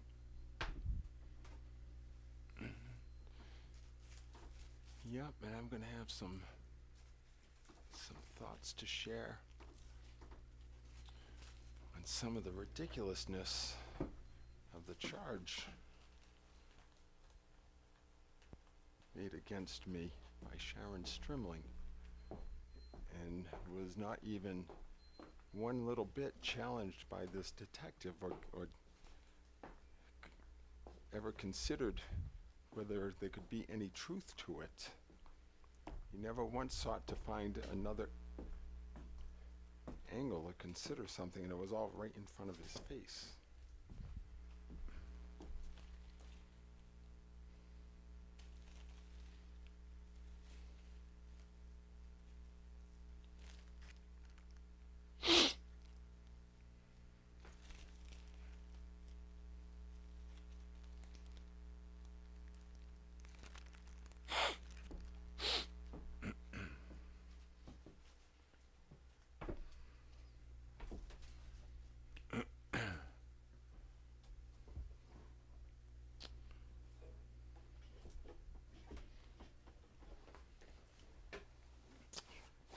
I sent text messages. A woman I was in an intimate relationship with for a period of 5 years. You would say on again, off again, but it was one in which, as I saw it, we took space from each other when necessary, because life is tough. We're in our later years. I was with her from roughly 55 to 60, and she is 3 years younger than me. You know, we're big girls and boys. Big girl, big boy. And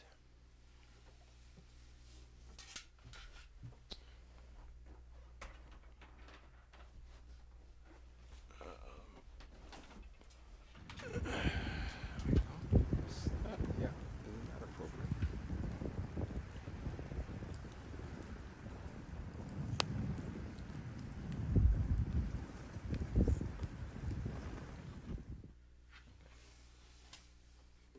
I was in a relationship with this woman for nearly 5 years. And we, during that relationship, as adults, we took space. It wasn't like breaking up. We were taking space from each other, as evidenced by the fact that we always came back together. And she had said, "Love you always, no matter what." And I took that seriously, and I wasn't stalking her. I was courting her, and I was making myself available to her. And we were negotiating boundaries. That is what it is to be in a relationship, to negotiate boundaries where the my needs meet your needs, meet our needs, meet the relationship needs. That's what we're doing. That had been a struggle for us. Sharon has a difficult time staying within clearly established boundaries, or ones that you would think would be clearly established, and ones that are explicitly stated and requested and are set to support her.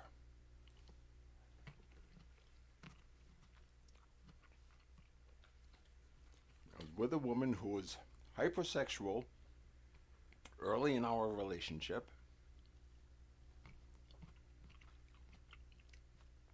Invited me into her bedroom on maybe the second date. I did not make that move. She invited me into her bedroom. And we made love, and it was beautiful. And she giggled after, and she said, "Oh, well, we can work on that." It was wonderful. It was beautiful, and I was still kind of twisted up a little bit because I was still figuring my shit out after a second failed marriage. And I thought, wow, curious. She declared her love for me within 2 weeks of meeting me, right over here, right behind me. This couch was over there.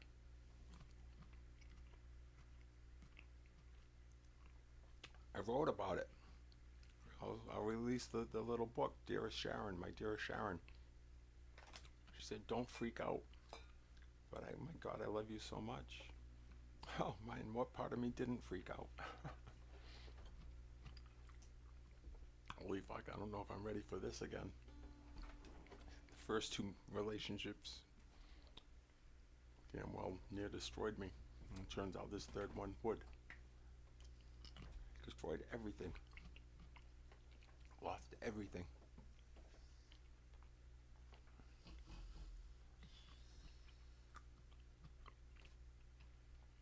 But was ultimately graced with mercy. So I got it all back and more. And now you get to have yours.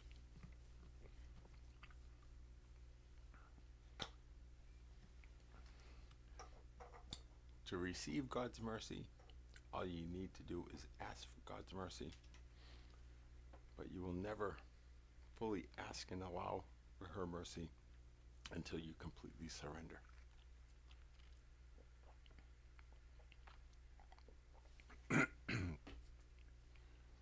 And allow the truth of who you are.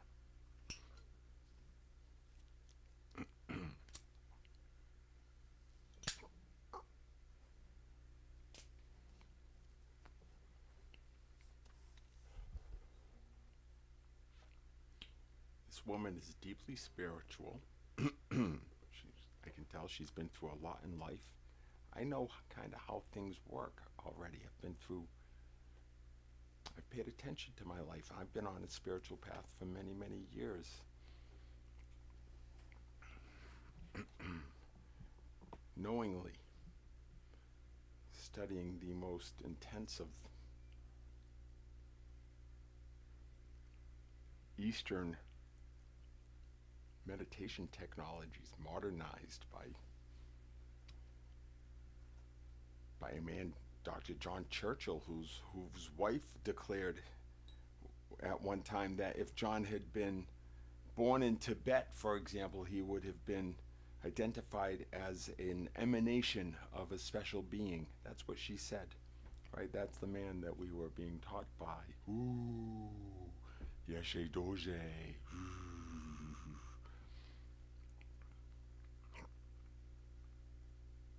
Is he special, Sharon? Sharon screamed at me once in a fit of rage, fury, but I wasn't afraid she was going to hit me, and I'd been hit before by my partner. I didn't think Sharon would ever hit me. I never believed she would do what she did. I really didn't. I didn't think she was that cruel. I thought she was far more intelligent than that I thought she would understand her understanding of 25 years that she kept telling everybody about. Just like I would tell people what I saw. Sharon, same exact thing. Same exact thing. You had your opportunity with Jorian.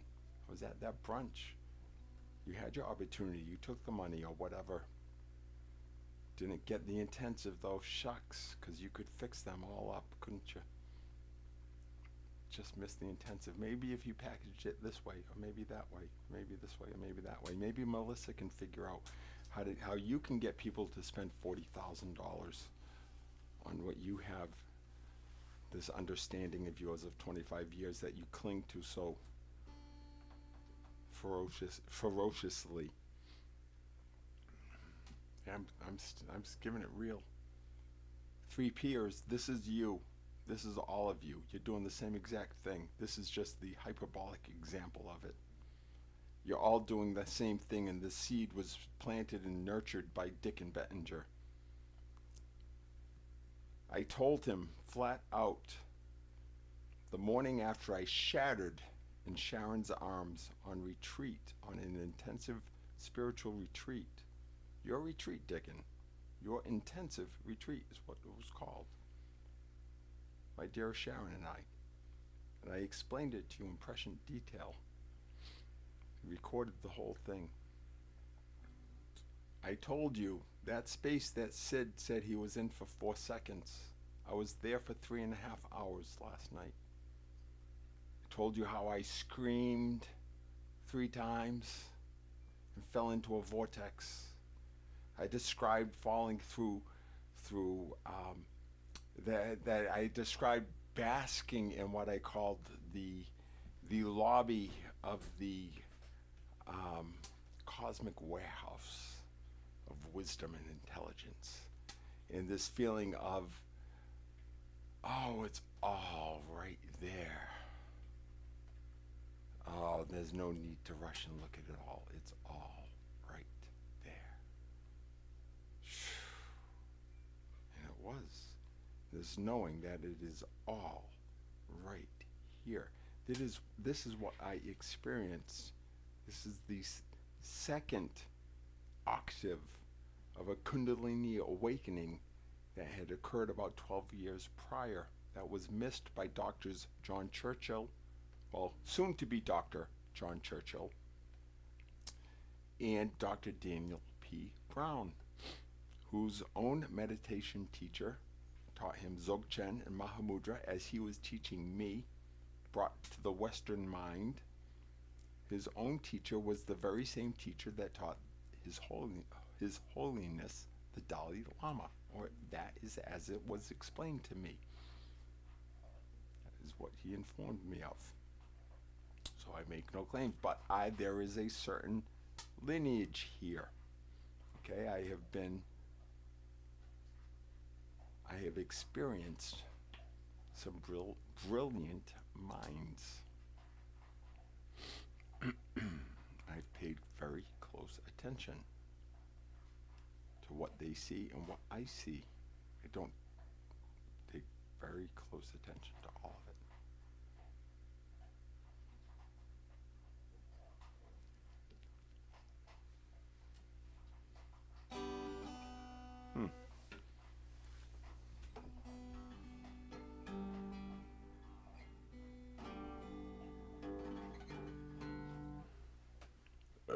Sushi. You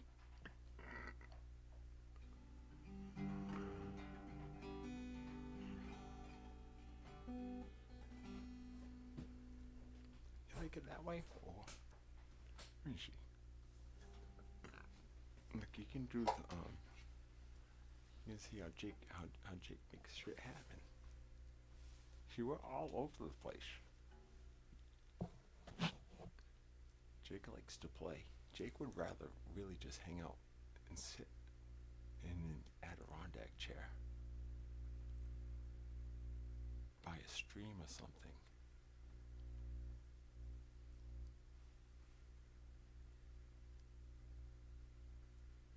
And yeah, maybe just hold Mercy's hand or something. Oh, here we go.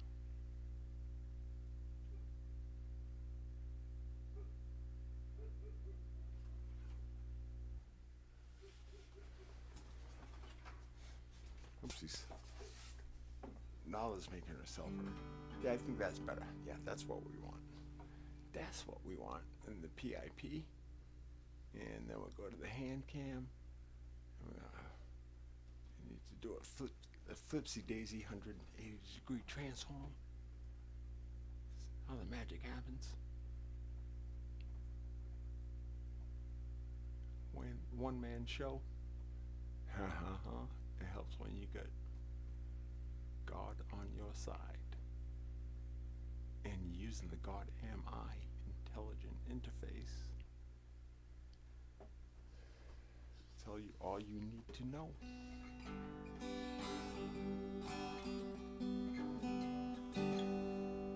How's Jake looking? Jakeified. Jakeified and stupefied. Okay, this is a reorientation now. You're going left, left, left, right, left. So, right hand playing, left hand gonna be handling the medicinas. Medicine to me is whatever my system needs to maintain a particular state of flow / consciousness. Some states lend themselves very well to some things and less well to others. Some of these states are not good for driving. No, of course not. So we don't go there when we're behind the wheel. It's not that, oh, so you don't use that. No, it's not about when you use the substance or not. I can get to a state with a chocolate or anything. So anything, everything is, medicine is just something that I bring in from that which appears to be outside of me. I bring it in with an intention to move here. When I'm in a particular state, other aspects of me shift accordingly and reveal themselves and manifest in ways that appear different. And you may attribute certain things to that, like a slurring of the speech, and you may say, oh, that's drunk, and therefore we discount that, and they slurring, so it's, don't do that. You don't know what you're missing. Don't do that. Make no judgment. Just allow it. If you don't understand it, just, okay. What do you understand?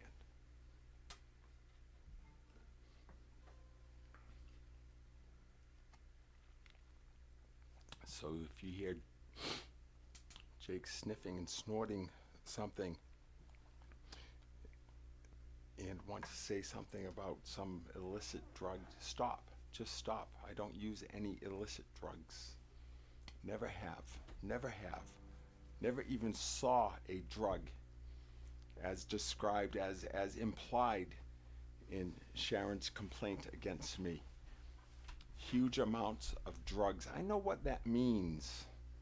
I know that dog whistle, huge amounts of drugs, in the context in which she used that term. Everybody knows what that means. A plain societal reading of her complaint paints me as a drug user. Yeah, what kind of drugs? I don't know, needles, pills, barbiturates. I mean, I don't even know this shit. I don't know drugs. I don't know them. I never saw cocaine, never once, except in a movie or TV. Never saw it. My sister Kate snorted the fuck out of it. She snorts it. When me snorting, yeah, I've been graced with a small quantity of ketamine crystal. It's an anesthetic because this fucking hurts. So I have it's all legal. You can use ketamine. It's a beautiful, beautiful substance. Thank you, Barrett. Thank you, Barrett, for initiating me into that. That was a quantum barrier for me. I had only ever used natural substances, that which we generally regard as natural.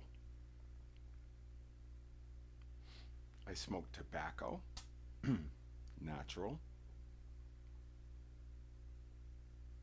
I didn't get all weirded out about chemicals in the tobacco. It's tobacco, legal, plant. I smoked cannabis, legal.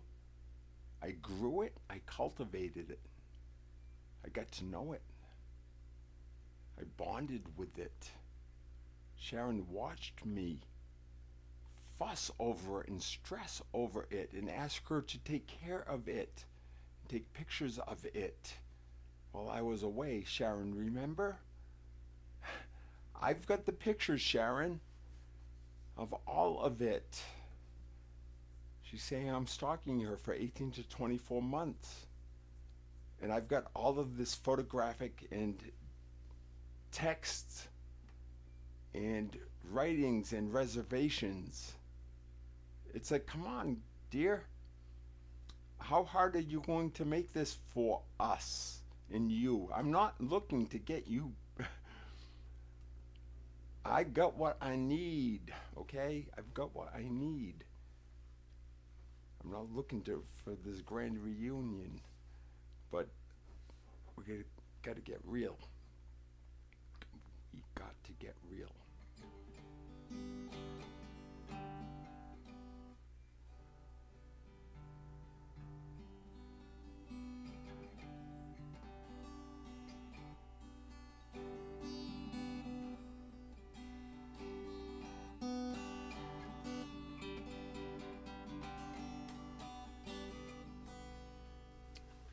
Still YouTube live in it?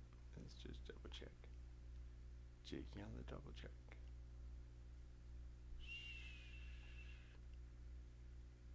Oh, there's something funny going on. Something funny going on there.